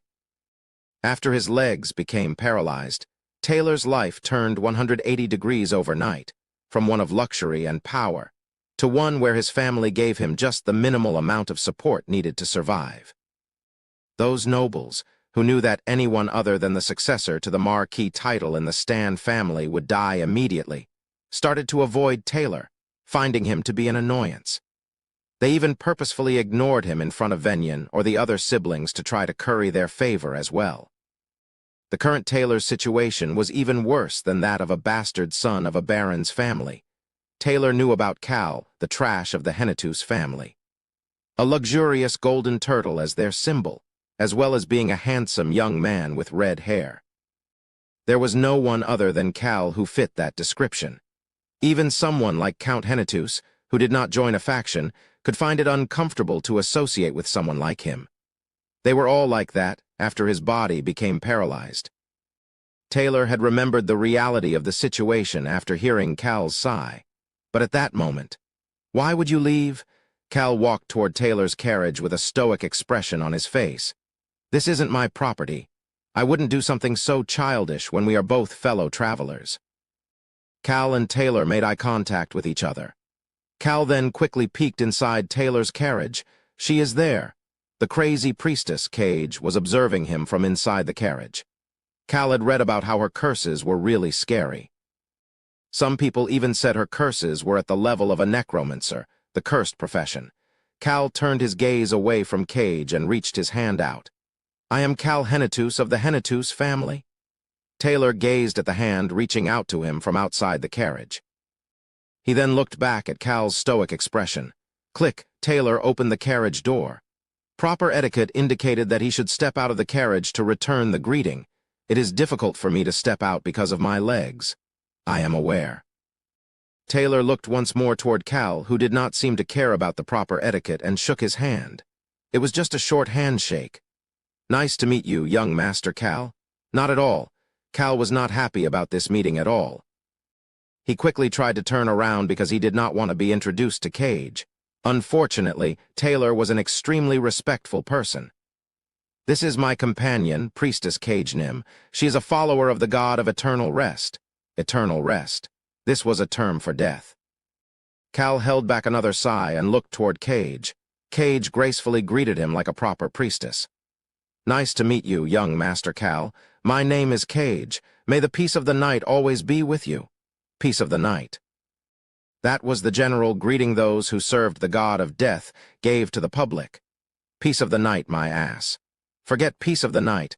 Cal felt like he wouldn't be able to even sleep properly tonight. He felt like he was drinking lemonade as he looked toward Cage, who was gently smiling. She's acting all nice and innocent, even though she finds that to be so annoying.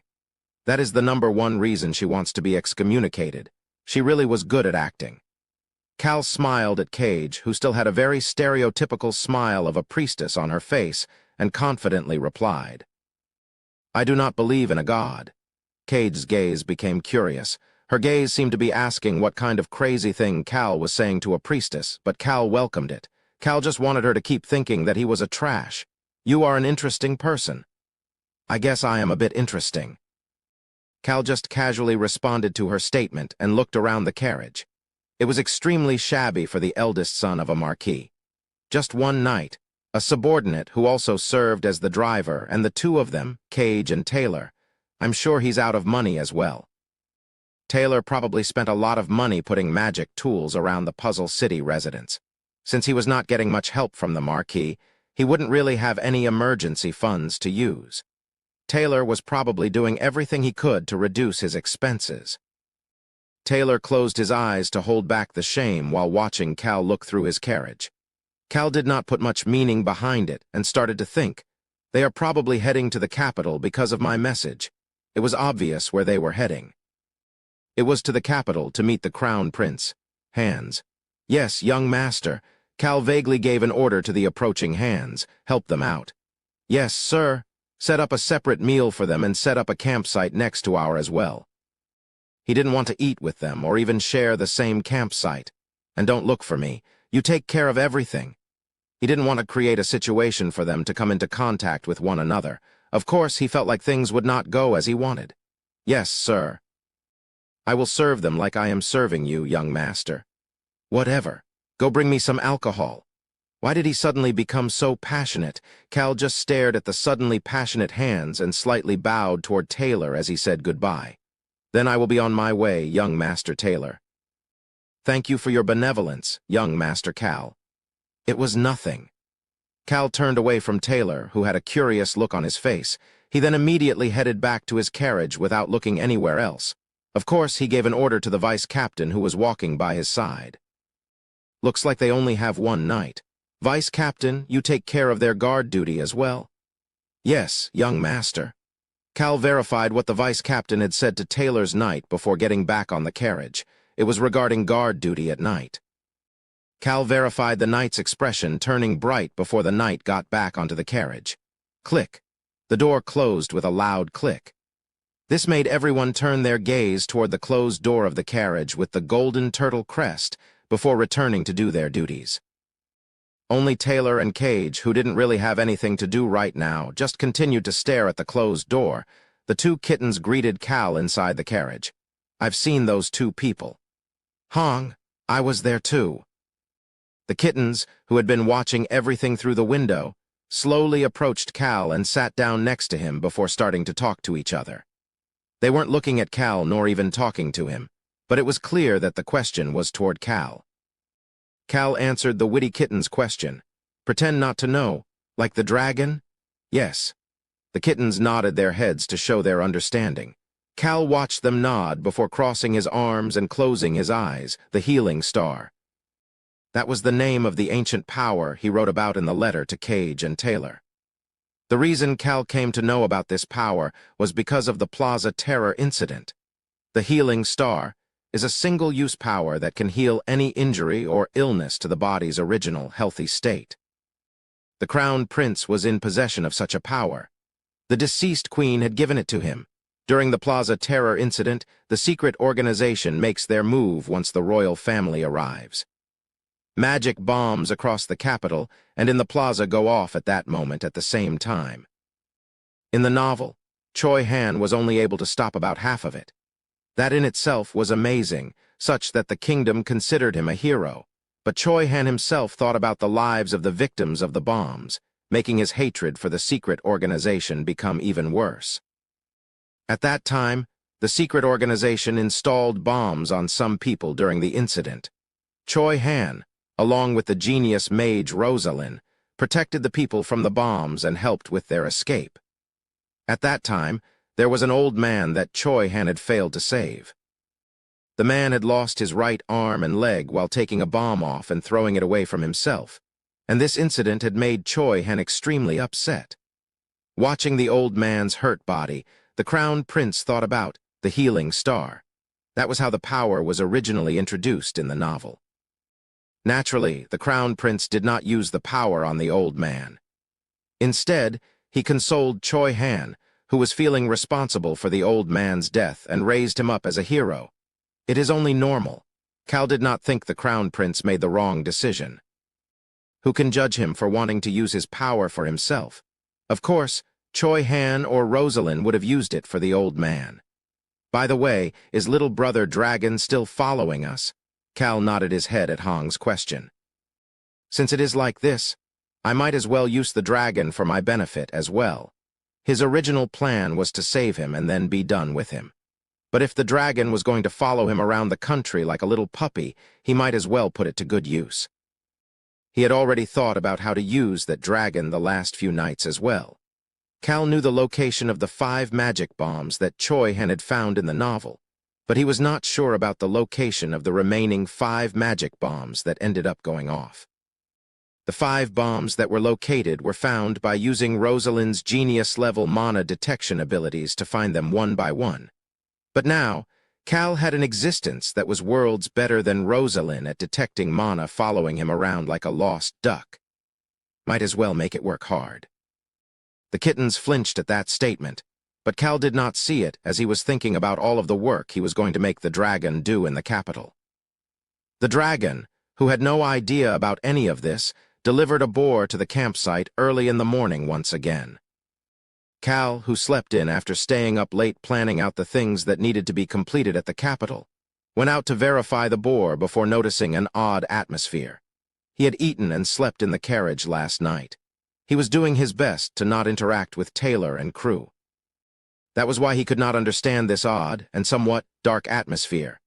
Hands. What is going on? Hands put on an awkward smile and greeted Cal. Hands, as well as the rest of the Cal's group, were quickly getting past their suspicions about the meat and fruit being delivered to them. Although Cal had no idea what Ron thought about it, since Cal and Choi Han both had said that it was fine, they just went along with it. Crocs was easy to convince since he was always excited to see ingredients of the highest quality appear every morning. "Haha, young master, did you finally wake up?" Hands slowly peeked toward Taylor and Cage before approaching Cal. "You see, I think young Master Taylor has gotten the wrong idea." Wrong idea. Cal could see the boar, as well as Taylor on the wheelchair, and Cage pushing Taylor's wheelchair behind him. He approached the dead boar and stood next to the wheelchair as he started to speak. "What is going on?" As usual, the boar that the dragon delivered was enormous. It was larger than a tiger, the type of boar that would excite Crocs quite a bit. And, as usual, there was a drawing next to the boar. The dragon must have found it annoying to draw the fork, as only the knife was drawn this time. "Young Master Cal, I'm sorry." What kind of utter nonsense was this? Taylor had an apologetic smile on his face as he turned away from the boar. "It seems like my movements have been detected." Movement? Cal could then hear the priestess Cage mumbling behind Taylor. She was angry. "We left in secret, so how is it possible? There is someone who can avoid my detection. This is too much. How would someone at your level detect a dragon?" Cal was done figuring out what was going on. Something or someone that was able to catch such a large boar so easily and drop it off at their campsite without being detected by the priestess Cage or anyone else. That strength and stealthiness was something only an expert would have. Next to that feat of strength was a drawing of a knife. It was a small knife to Cal, but they seemed to be seeing a very large knife. Cal looked back at Taylor, who was looking at him with both despair and sorriness. "Young Master Cal, this incident, Crocs," Cal called out to Crocs. Marquis Stan's second son, Venyan, was probably extremely busy right now. Why would someone like that pay attention to the disabled eldest son? It wasn't like Venyan knew the healing star was at the capital. "Yes, young master." B. Crocs, who was standing there with his kitchen knife prepared, responded with excitement on his face. Looks like we'll be eating steak for breakfast. Young master, it looks like we will get the highest quality steak once again. Taylor, who was staring at Cal with a blank expression, suddenly started to speak. Once again, Cal nodded his head and responded, "We have someone in our party who delivers food for us." "Who is it?" Cal snorted before responding. "He is surprisingly shy, so you will not be able to see him." Cal saw the leaves on a tree not far from the campsite moving up and down and shook his head. Cal shaking his head made both Taylor and Cage turn red from embarrassment. I see. It seems we had the wrong idea." "It's not your fault. B. Crocs is an excellent cook, so please have some steak before you go." B. Crocs stopped caressing the boar and looked up at Cal. Cal could not look at B. Crocs because of what Taylor said next. "Young Master Cal, I heard that you are heading for the capital. If it is okay with you, may we follow behind you?" I knew it would be like this. It was as Cal had expected. "Please feel free to do whatever is best for you." There was no way they would find out that he had written the letter just from them traveling with him. If it was going to be like this anyways, he might as well take care of them until the capital and have them owe him a debt. These two could be very useful in the future if he used them properly. "Thank you. We will be under your care until we get close to the capital." Cal started to smile a bit at Taylor's words. At least he's not completely unreasonable. Close to the capital. Taylor was only asking for help until a location that would not make things difficult for Cal or Count Hennetus in dealing with Venyan or Marquis Stan for associating with the disabled Taylor. There would be all sorts of complications if they went into the capital together. We will determine that later on. Naturally, Cal had a different opinion. There were still many items in the magic box waiting to be used by Cal. Of course. Please feel free to let us know whenever is most convenient for you, young master. Sure. Taylor and Cage looked toward the casually responding Cal with curiosity. However, Cal avoided their gaze and started to speak to Hands. "Bring my meal to the carriage." "Yes, sir." Cal headed back to the carriage. At that moment, someone called out to him, "Young Master Cal." It was Cage. She seemed to have a headache as she started to frown and walk over toward Cal. Cal had a bitter taste in his mouth while watching Cage approach him. "What can I do for you, Priestess Nim? Do you really not believe in any god? Now, what the heck does she want?" "Yes, none of them." "I understand." Cal quickly headed to the carriage after hearing Cage's response. Taylor approached her as she watched Cal walk away. "What's going on?" Cage rarely engaged with people other than people from the temple or her close friends. That was why it was really odd for Taylor to see Cage frowning and reaching out to Cal. She shook her head and responded with a very bitter expression. "It's odd." "What is?" "Well, it's like." Cage touched the back of her head. "I have this bitter feeling that the god of death is caressing the back of my head with a sympathetic expression." "What kind of feeling is that? Did you not sleep properly?" "Maybe." Cage continued to feel that way every time she looked at Cal. The only time she felt this way in the past was when the temple had forced her to do a lot of manual labor in order to build a new temple. She had felt this same feeling when she plopped down from exhaustion, and the god of death was looking down at her with concern. "There's no way young Master Cal will order us around like that damn temple." Cage decided Taylor was right about her not sleeping properly and tried to shake the feeling away. That was how Cal's crew grew bigger, and they continued toward the capital with no other issues. Every time Cal got tired of sitting down and stepped out of the carriage, Taylor's group continued to look toward him, but they did not have any conversations. They continued to travel like that until they were at an inn about 1 day's worth of traveling away from the capital.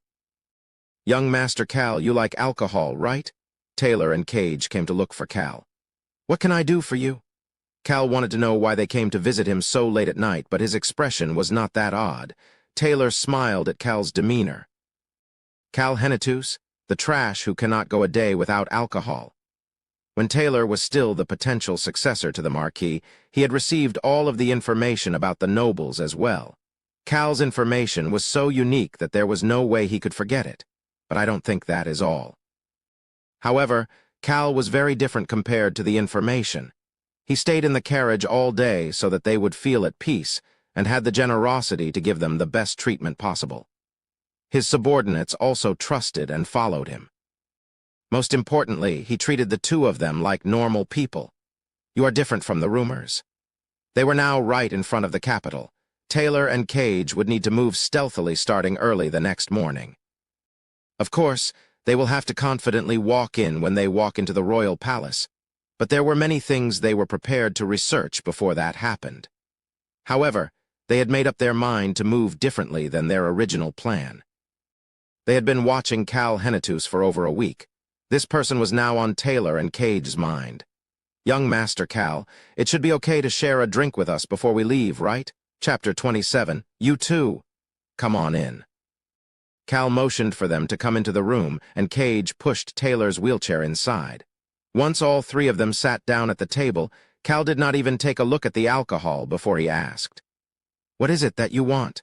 Cal's voice was extremely cold and stoic as usual. However, this just confirmed in Taylor's mind that this person in front of him was not a trash. In fact, he was smarter than most people thought. Taylor had not come here just to drink with Cal. Alcohol was only good when you were comfortably drinking with people you could trust. Drinking with others was just for easy conversation and observing the other party. "What kind of person do you think I am, young Master Cal?" Cal quietly observed Taylor after hearing his question, before approaching his bed and picking up a pouch. He brought it back and put it on top of the table. Clang. A metallic sound filled the room as the pouch slightly opened. Inside the pouch were plenty of gold, silver, and bronze coins. Cal's confident voice filled the room. "I don't know why you are heading to the capital right now, when every noble in the country's attention is focused on the capital. But I'm sure there is only one thing people like you who are heading into the lion's den want from me."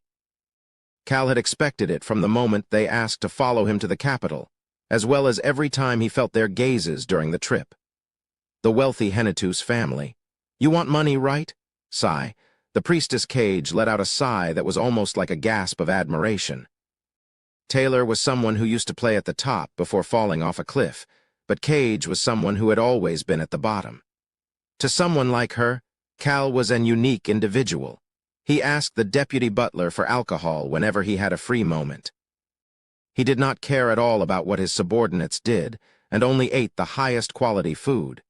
He only stayed in the most luxurious inns, and always seemed to be relaxed. He also did not care about what he said to others. However, he was definitely not trash. Her friend Taylor understood this even better than she did. "So you already knew." "It was a piece of cake," Cal answered as if it was not difficult to deduce at all. "Based on how you are traveling, you look like you are lacking in money. In order to stay at the capital, especially stealthily, you need money more than anything else. I'm sure this was not originally your plan, but it was only natural to ask when you have the golden turtle traveling with you." Taylor could not disagree with anything Cal just said.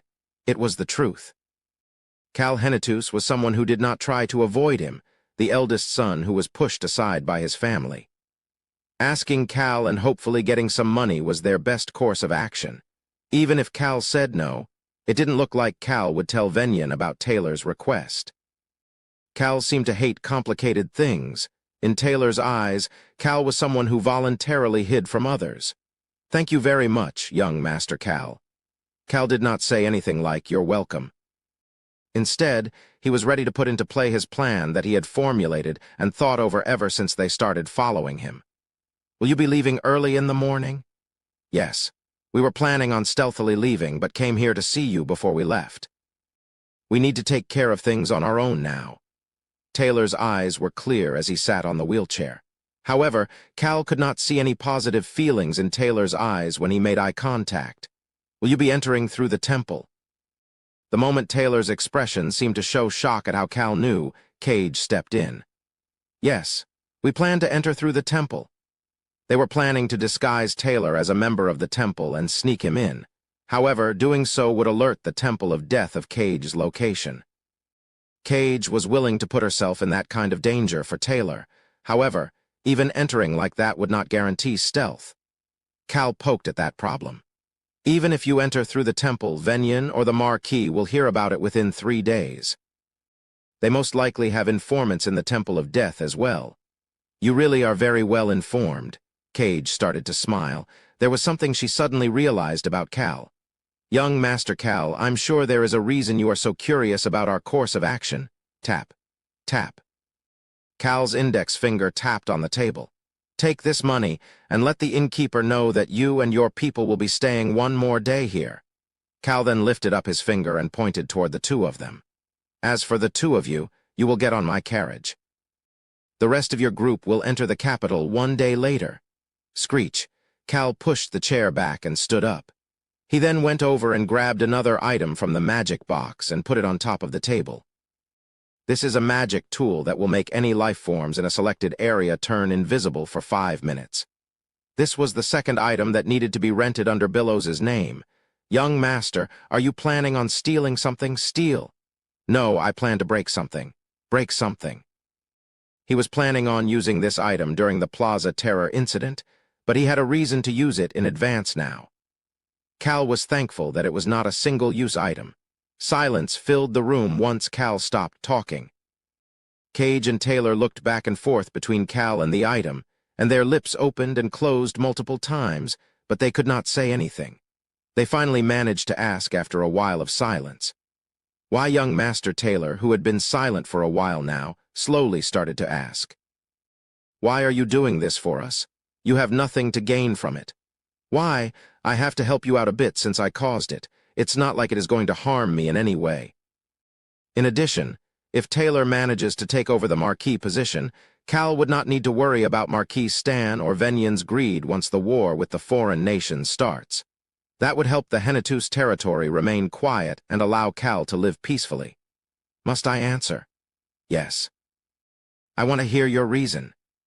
Taylor wanted to hear Cal's response. Cal stoically answered Taylor's question. The response was both brutal and cold.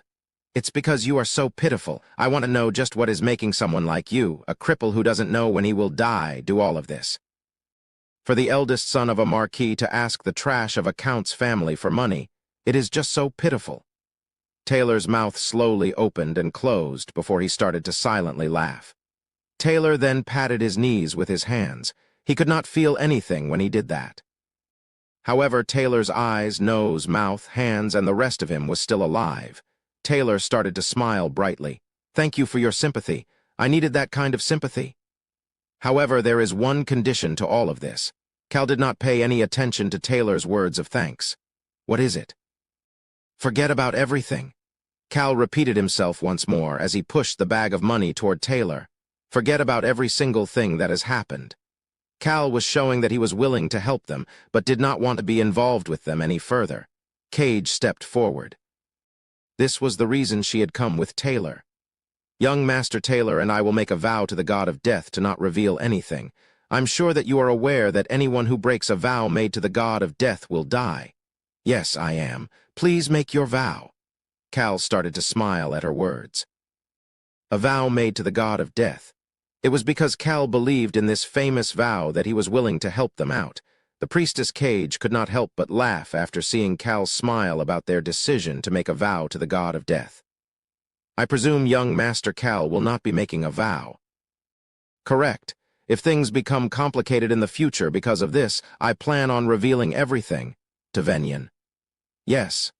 Cal confidently answered the question. Hearing Cal's answer actually made Taylor feel much more peaceful.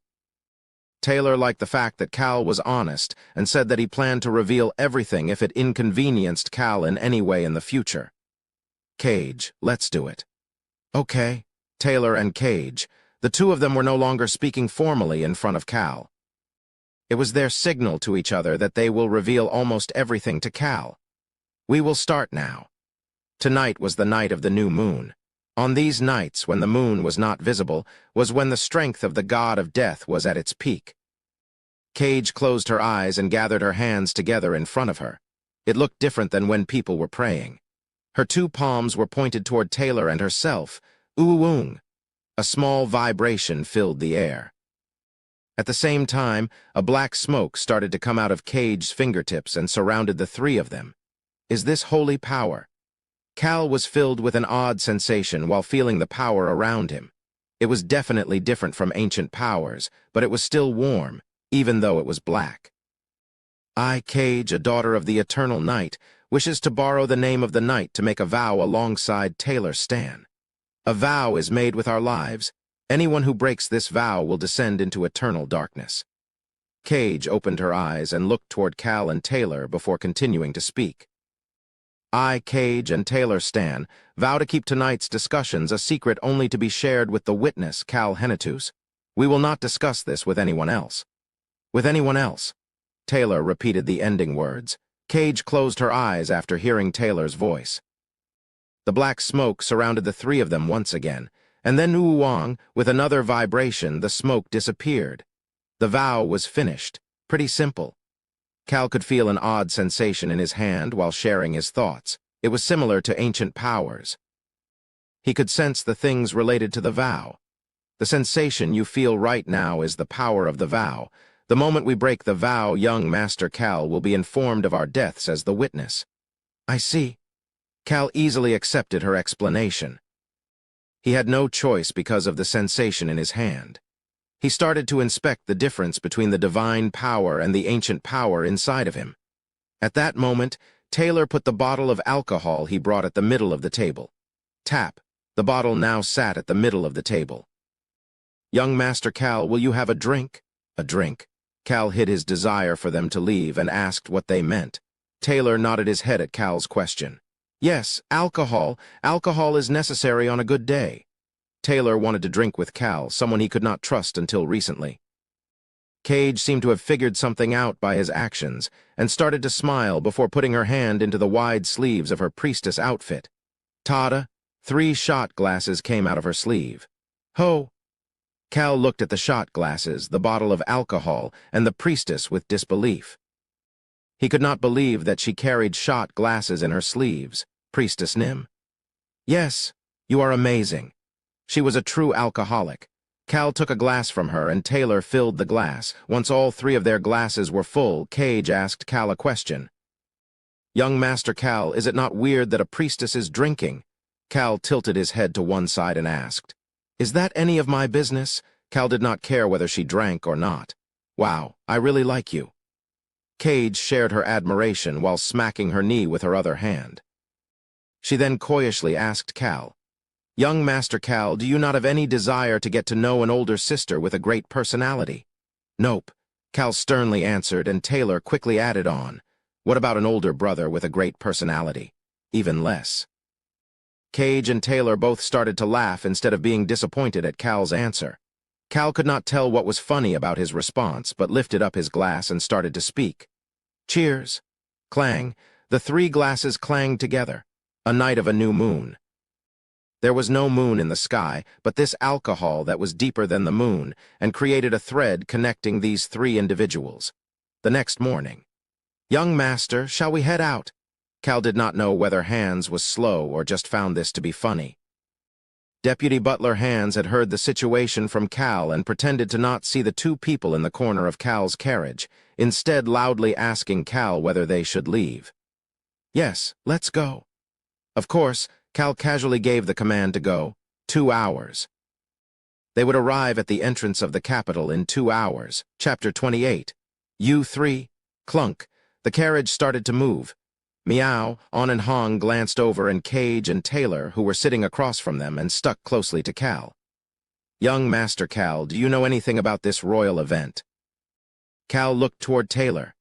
Taylor was fine compared to the priestess, who was struggling with her hangover. In fact, he was even better off than Cal. This weak-looking noble had the strongest alcohol tolerance out of the 3 of them. Cal started to respond to Taylor, who was looking at him. This is my first time going to the palace.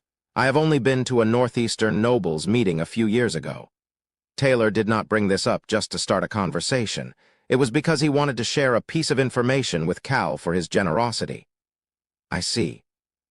The event this time is to celebrate the 50th birthday of His Royal Highness, our current king. It is an entertaining festival for the citizens. Seeing Cal speak as if it did not include himself, Taylor started to get curious. Sounds like it is not a festival for young Master Cal. How can it be a festival I'd enjoy when my heart is going crazy thinking about the terror incident? Cal did not say that out loud. He was probably the only person who knew about the secret organization and the upcoming terror incident. Knowing about such a fact was bound to bring a heavy sense of responsibility and headache. Of course, there was a relationship between that sense of responsibility and the headache. I will prevent it, but I will step aside if it seems like I will get hurt or tired. That was Cal's point of view on the terror incident. Do just enough so that I will not be inconvenienced. However, someone like Cal, no, Kim Rock-soo, who had a fear of death, could not just pretend that he did not know anything. It's not a festival for you either, young Master Taylor. Taylor, as well as Cage, who had been frowning because of her hangover, started to smile after hearing Cal's words. I am considering it to be my last obstacle before I can celebrate. Compared to his gentle appearance, Taylor was a risk-taker. That was how he was able to be in front of Venyan, even with his ethical personality, before he was attacked. Young Master Cal? Yes. Be careful of His Highness, the Crown Prince. Taylor gazed toward Cal and continued to speak. Although I may have been pushed aside, I still have ways of getting information in the Marquis's estate. Although this 50-year birthday celebration for the king was planned from the beginning, the act of calling all of the nobles together was something that the Crown Prince suggested. Taylor knew some information about the Crown Prince. I'm not sure how I should describe the Crown Prince to you. Seeing Taylor struggling, Cal casually answered. He is someone with a glib tongue. Ah, yes, heir, I mean. Taylor, who agreed with Cal, quickly turned pale and tried to take it back, but in the end was forced to admit that it was true. Yes, you are right. You already know about it. Isn't it information anybody who is interested can find out?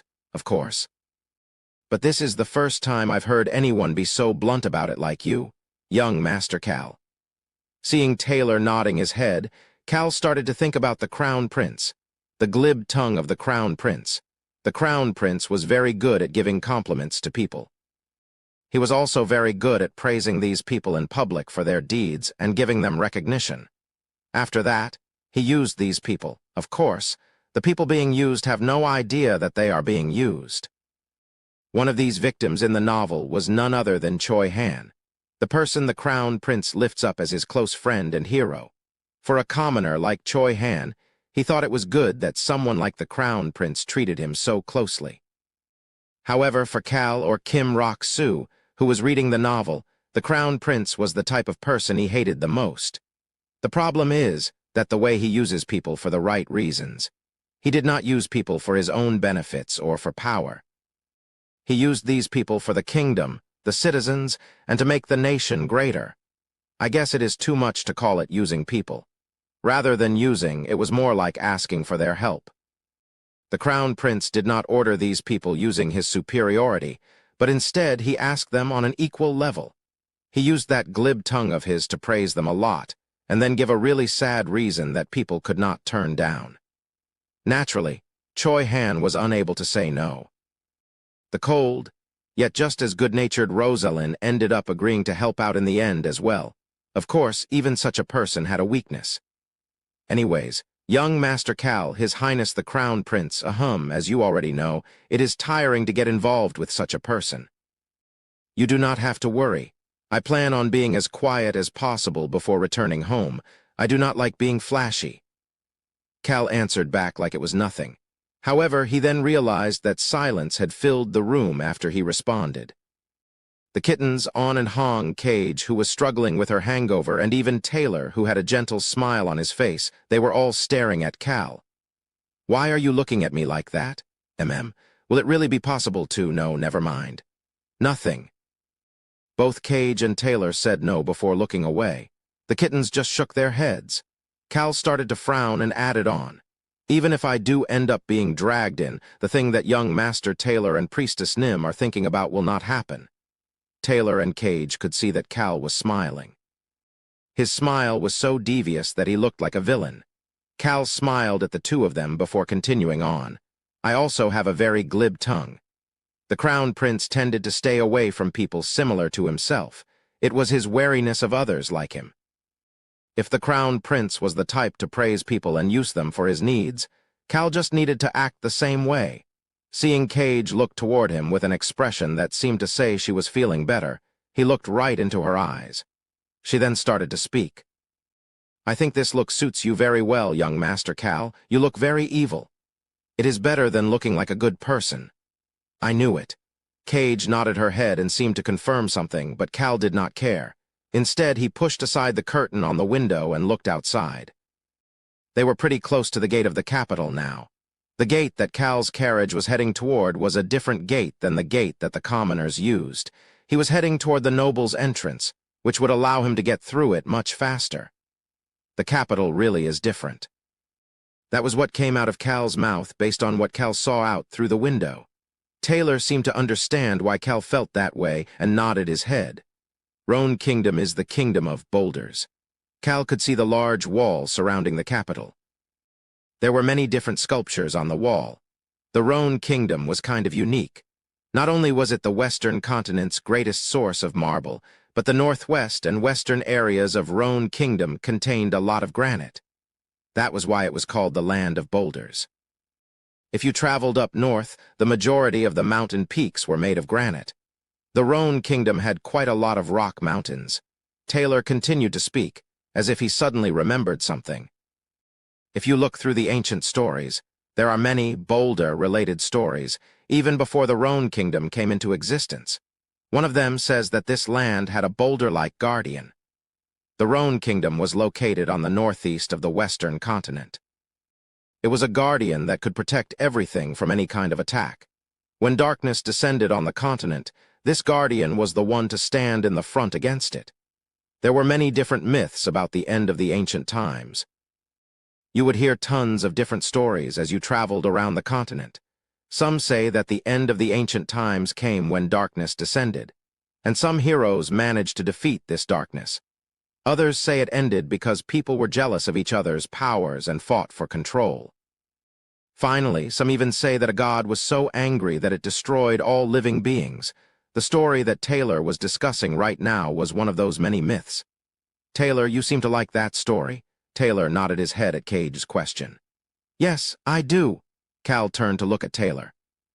Taylor had always had a fragile body, even before his legs became paralyzed. Taylor patted his knees and continued to speak. The guardian is said to have stood firmly in place, like a boulder, even after everything in his body became broken. That was how he was able to protect the people and the land of this northeastern area that is covered in boulders. There were a lot of different contents in the stories regarding the darkness that descended onto the continent. When the darkness appeared at the center of the continent, other myths discussed the tales of those heroes that fought against it. However, the main character in the one Taylor is talking about only focused on protecting. Taylor considered such an individual to be a hero.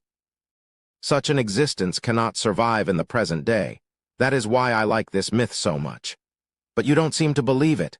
Taylor nodded his head at Cage's question. "It is very rare to see someone injure himself so severely to protect something." "I agree."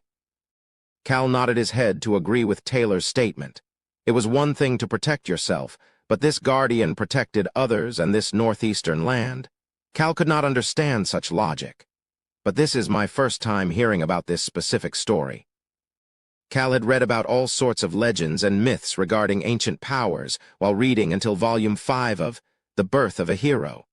However, this was the first time he heard about the Boulder Guardian of Roan Kingdom. It is probably because it is not that popular. I only found it while researching through ancient texts for information about ancient powers. I told Cage about it as well. Cal nodded his head again and lowered the curtains once more. He then took out a round pendant from his pocket and threw it toward Taylor. "Get ready." Taylor and Cage both nodded their heads and held each other's hand with the pendant in the middle of both of their hands. The magic device started to operate. Cal let out a sigh and grabbed a bottle from a corner of the carriage. A moment later, the carriage stopped outside the noble's gate, and Cal could hear the vice captain's voice as well as someone else's voice. "Knock, knock, knock." "Young master, the capital's guard wishes to verify the occupants." Bang! Cal's foot kicked the carriage door open. He could see the vice captain's relaxed expression, as well as the anxious capital guard. Cal had a bottle in one hand and a glass full of alcohol in the other, and looked toward the capital guard. "Go ahead." The inside of the carriage was full of the smell of alcohol. Cal's extremely flushed face, and this stench made it very clear that he had been drinking since last night. Although the festival was still a week away, many nobles had already passed through this entrance. 2 of the capital guards looked inside the carriage every time to do a cursory look. However, the guard had never seen such a sight before. The vice-captain smiled gently at the guard and started to speak. "Our young master cures his hangovers through drinking more alcohol. He is someone who has reached the apex of overcoming a hangover." Cal looked at the anxious guard and the vice-captain who was trying to praise him as best as possible and started to think, this is tiring. That was why he said the following, "Can't you hurry up?" The guard called over the other guard to look through the carriage that was full of empty alcohol bottles and gave the approval. "Everything looks fine." The vice-captain slowly closed the door while the guard welcomed Cal. "Welcome to the capital." Kriak. Click. The door closed completely and the carriage made its way through the gate. Cal pushed forward the full glass in his hand and started to speak. Apparently, "Welcome to the capital." Taylor, who was no longer invisible, started to laugh as he handed Cal the pendant and received the glass. "It has been a while since I've been welcomed." Cal's group had arrived at the capital. Chapter 29. U4, Cal's carriage leisurely headed to the south of the capital. Huis, the capital of the Rhone Kingdom. People were clearly busy getting ready for the upcoming birthday celebration. Cal looked out through the slightly lifted curtain and started to think. Choi Han should arrive in about 3 days. Unless he moves like a crazy lunatic, Choi Han should arrive 3 days later. He will bring Rosalind and Locke with him, and they will run into the secret organization while getting Locke, which will delay them even more. In the novel, Choi Han ran into Locke, the only survivor of the Blue Wolf tribe and someone with the Wolf King's bloodline, before running into the secret organization once again. After that, Choi Han would run into the secret organization once more at the capital terror incident. Harris Village, Choi Han's first residence outside the Forest of Darkness. This secret organization was the one that had murdered everyone in the village. He had run into the organization twice, but he did not have much information on them. The assassins don't have stars on their clothes. Since assassination was the goal for both Harris Village and the Blue Wolf tribe, the secret organization sent their assassin squad. The assassin squad only wears black clothes without the stars, just in case something goes wrong. They were people who chose to take their own lives if they were caught.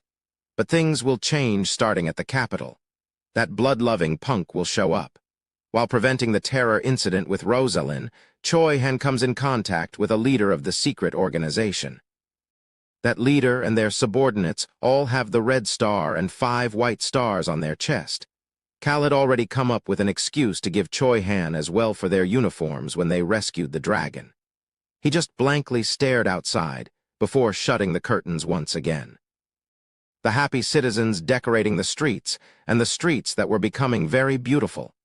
All of this would turn into a place of despair in a week. Young Master Taylor. They were now at the southern part of Huis, at the location of the noble residences. Cal's carriage stopped in front of a building, and Cal stood up and got ready to exit. "Ron will take care of you once we arrive at the residence. You just need to head out that way." He was looking at the door as he continued, "Forget everything." He could hear Taylor and Cage's voice coming from behind him. "Thank you very much. See you in a joyful environment next time." Cal started to smile. Cage and Taylor continued to look at him, but neither Cal nor the 2 kittens paid the 2 people any attention. Click. The carriage door opened. "Young Master, we have arrived." Cal, Hands, and the kittens could all see Taylor and Cage, but did not look at them. They just acted like the 2 of them weren't there and got off the carriage. Cal instantly turned toward the driver's seat once he got off the carriage. Ron had a benign smile on his face and nodded his head. Ron, who heard the situation from Deputy Butler Hands, would take care of the rest. Ron headed with the driver to park the carriage. Cal did not pay any more attention to the carriage and turned around. "Oh." He then let out a gasp of admiration. The kittens, On and Hong, seemed to be surprised as well, as their golden pupils were extremely dilated. "It's even better than I expected. The Count really was wealthy." Past the large iron gate was a 5-story residence. There was even a garden between the gate and the building itself. It was not fancy or shiny, but it definitely looked more expensive than the nearby noble residences. It had the aura and look of a building that definitely took a large amount of money to build. At the center of it was, naturally, a sculpture with the Hennetus family's golden turtle on it, Screech. Bang! The large gate with the golden turtle crest on it slowly opened. The guard opening the gate, as well as the butler of the residence and the servants, all lined up to greet Cal. "Young Master Cal Hennetus, welcome to the capital." It was an extremely respectful greeting. They were bowing their heads so low that their heads looked like it would reach the ground. The old man who seemed to be in charge was speaking so loudly it looked like he might hurt his vocal cords. "We will do our very best to serve you." Why is he like this? Cal looked toward Ainz, who was pretending that he had no idea what was going on. He definitely knows what is going on. Ainz definitely knew the reason they were acting this way. Cal found it annoying to ask and approached the old man in charge and helped him up.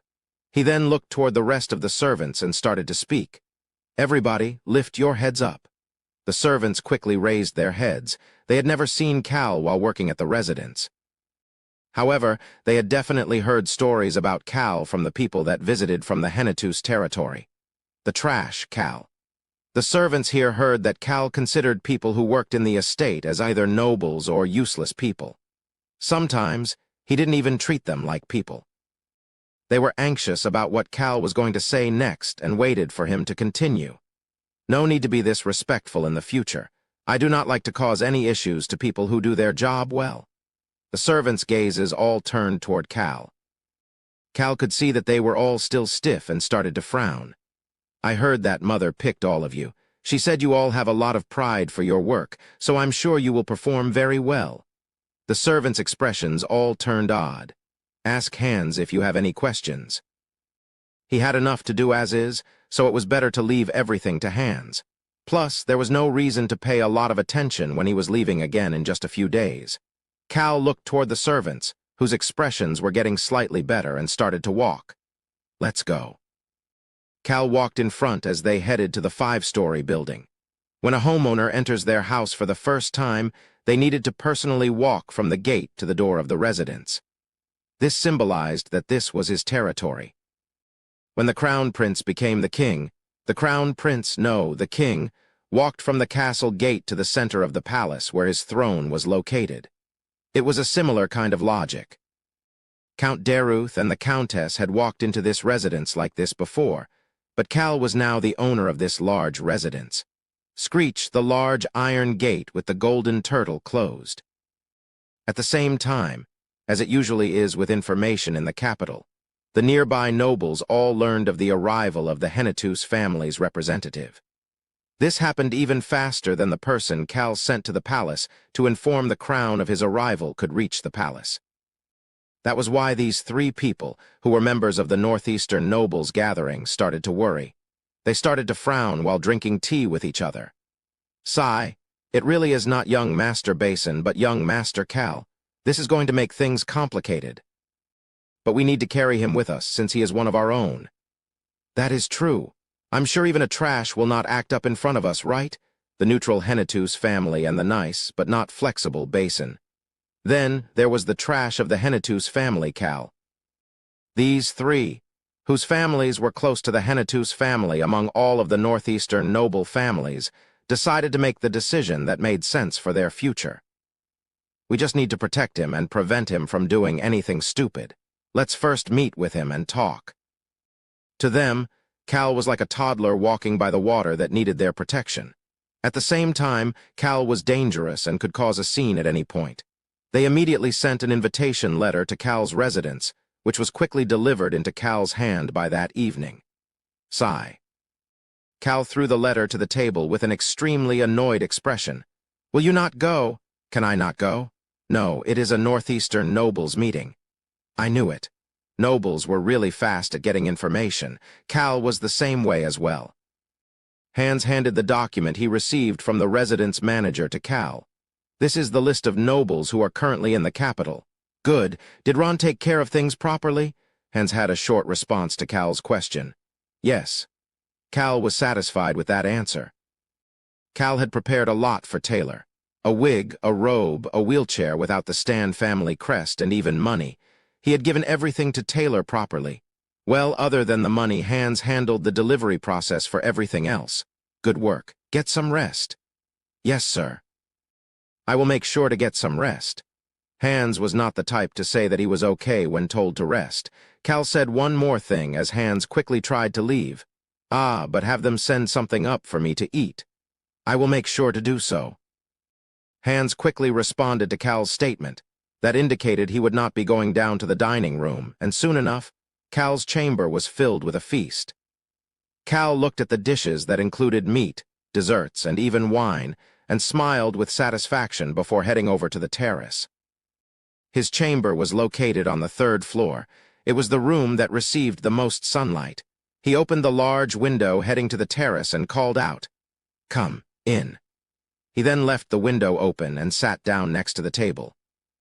Soon enough, Cal could see a couple leaves floating in the sky and sitting down on the chair across from Cal. The dragon had entered the room with a couple of leaves stuck to him. An and Hong also sat down on chairs to the left and right of the invisible dragon.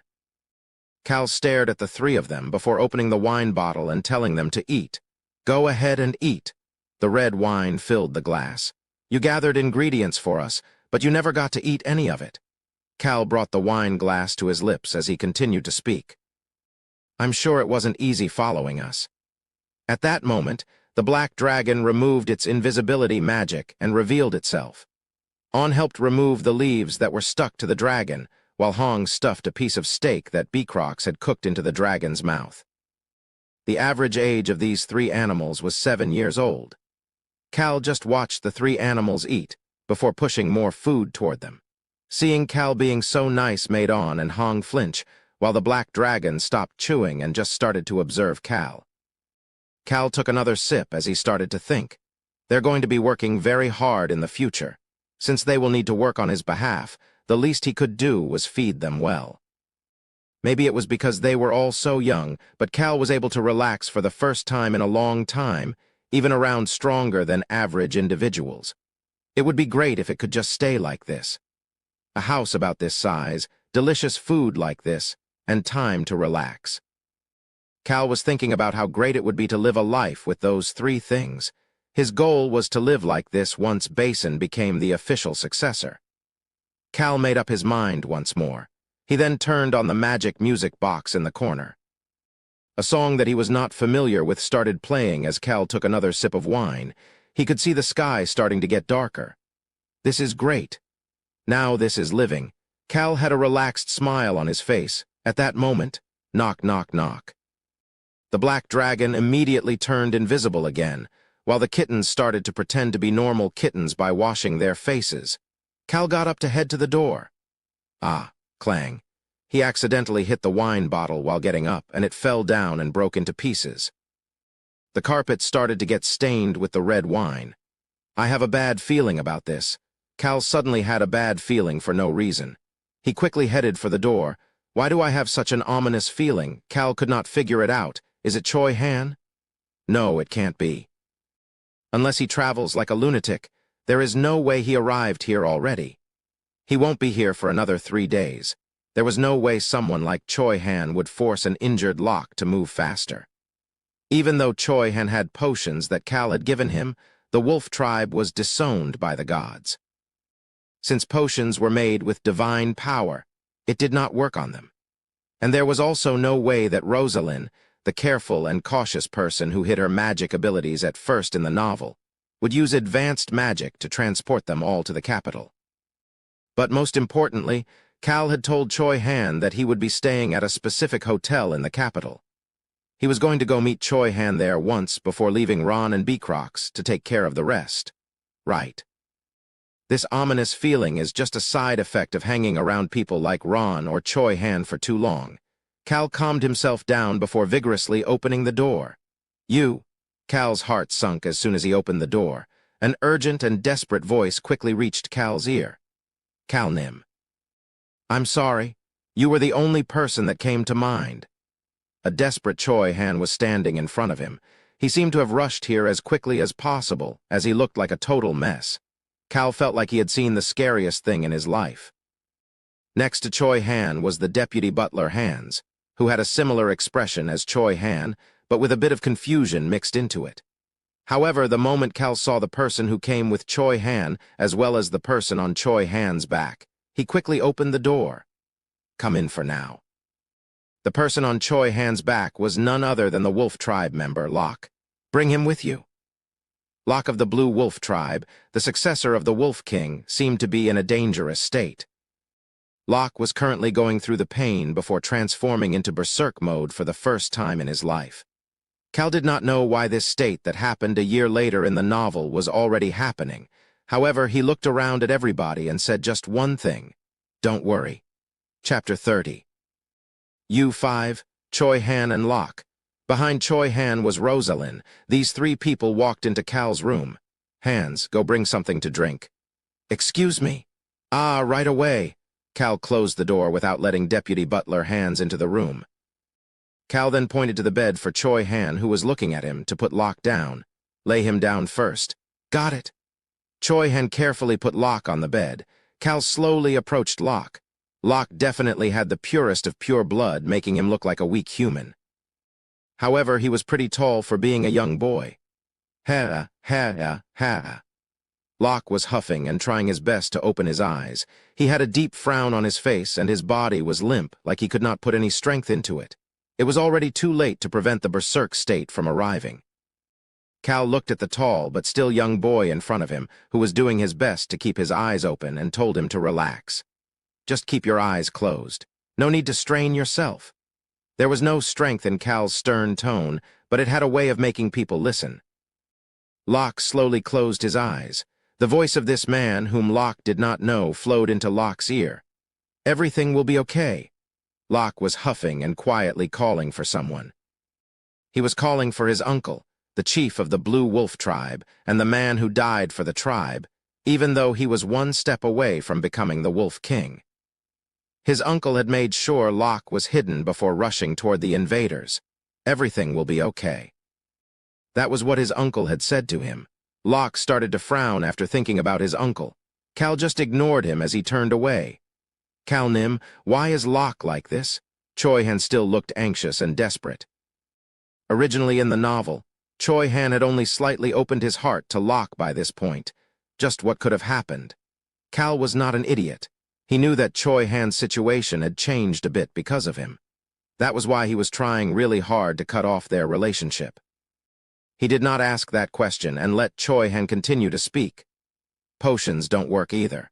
According to Rosalind, the Wolf Tribe is one that cannot use potions. Healing magic does not seem to work either. I'm not sure about what to do. I need to protect him. I'm supposed to protect him." Calm down. Cal was worried that it would be Choi Han who ended up going berserk if he continued like this. That would be just as scary as that dragon in the corner of the room going berserk.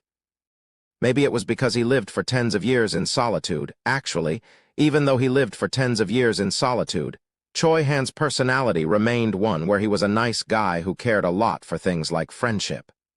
"Cal Nim, if you trust me, just leave him to me." "I trust you." "Good." Cal confirmed that Choi Han had calmed down before turning his gaze over to Rosalind. Rosalind. She was the first successor to the throne in the Breck Kingdom. However, this genius mage was ready to throw all of that away. Rosalind reminded Cal of a red rose.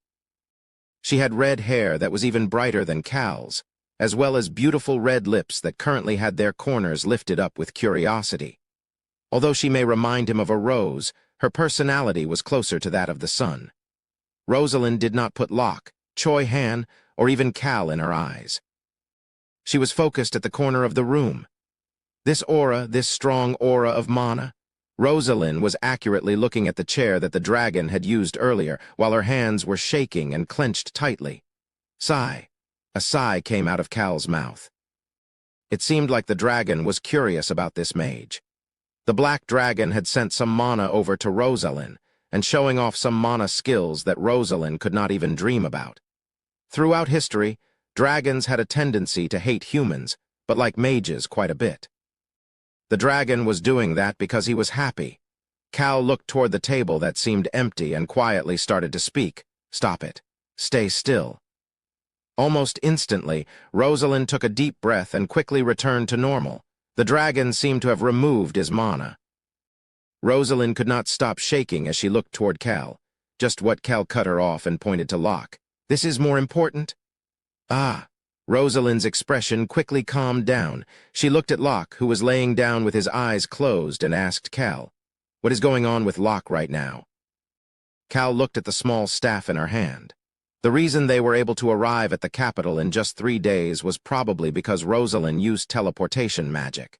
Contrary to Cal's expectations, Rosalind had already revealed the extent of her abilities. "You are a mage, right?" "Yes, I am."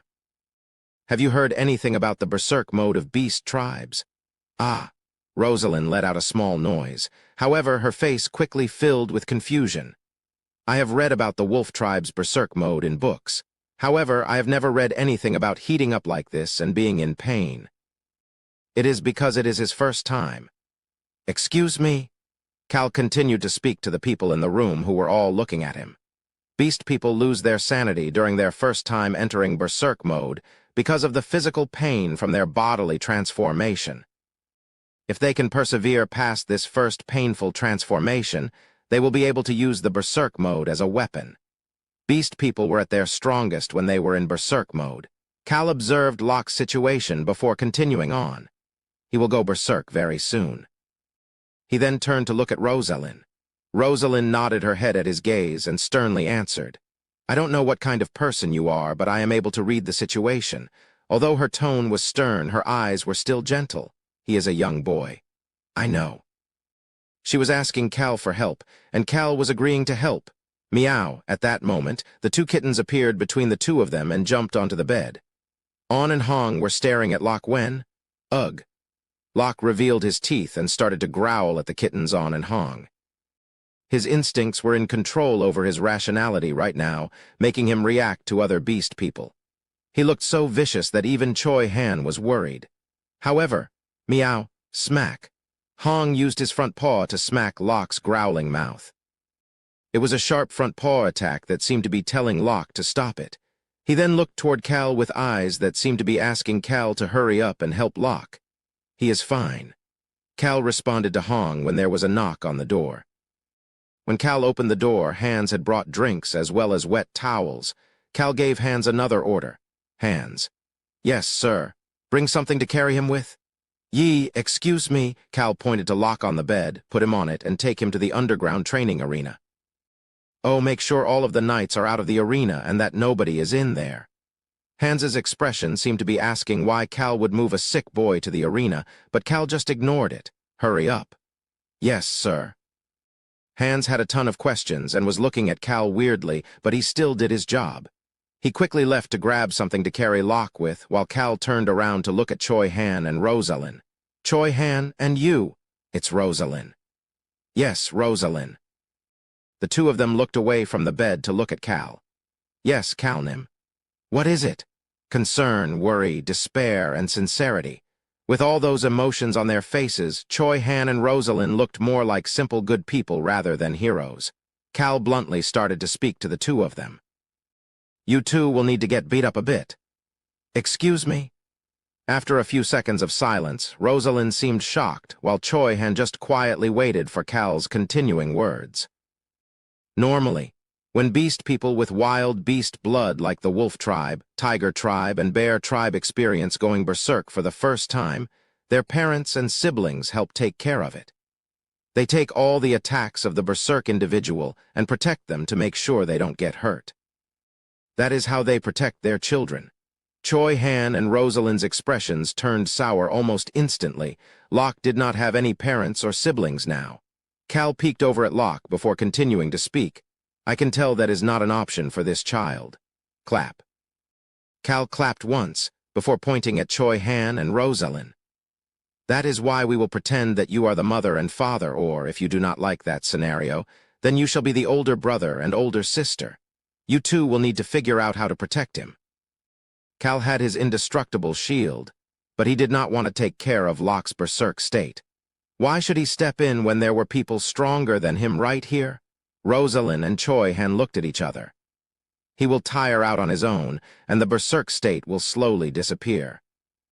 It is important that his consciousness returns during this first berserk transformation.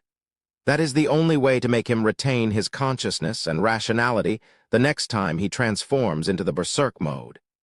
That would be when his rationality beats out his natural instinct. It was important for beast people to reach that state. Choi Han debated it for a moment before asking Cal a question. Cal Nim, how long will he maintain his berserk mode? He has the purest of pure blood. So you mean it will take a long time? Yes, probably about 2 hours. Cal approached Locke's bed and patted Choi Han's shoulder. It will be difficult for other people, but Choi Han, it should be easy for you. I trust you. I will succeed. I am Locke's Hyung. Rosalind looked toward Choi Han with an odd expression. Choi Han had manically killed the assassins to protect the living. During their journey, he was always alert and observing his surroundings. However, such a person seemed extremely relaxed, even though this was a very urgent situation. She then heard Cal's relaxed voice while she was still watching Choi Han. Yes, you are. Let's eat something delicious after it is done. Cal was thinking about the food and wine he did not get to finish. The door opened at that moment, and Hans entered with Ron and something to carry Locke. Young master, the arena has been cleared. That was fast. Cal ordered Choi Han to move the now continuously growling Locke onto the stretcher before saying the following. Let's go. 1. Hyung is the Korean term for an older brother, not necessarily blood-related. As stated in an earlier chapter, Nuna is the term for an older sister. However, both are true only if the younger person in this context is male.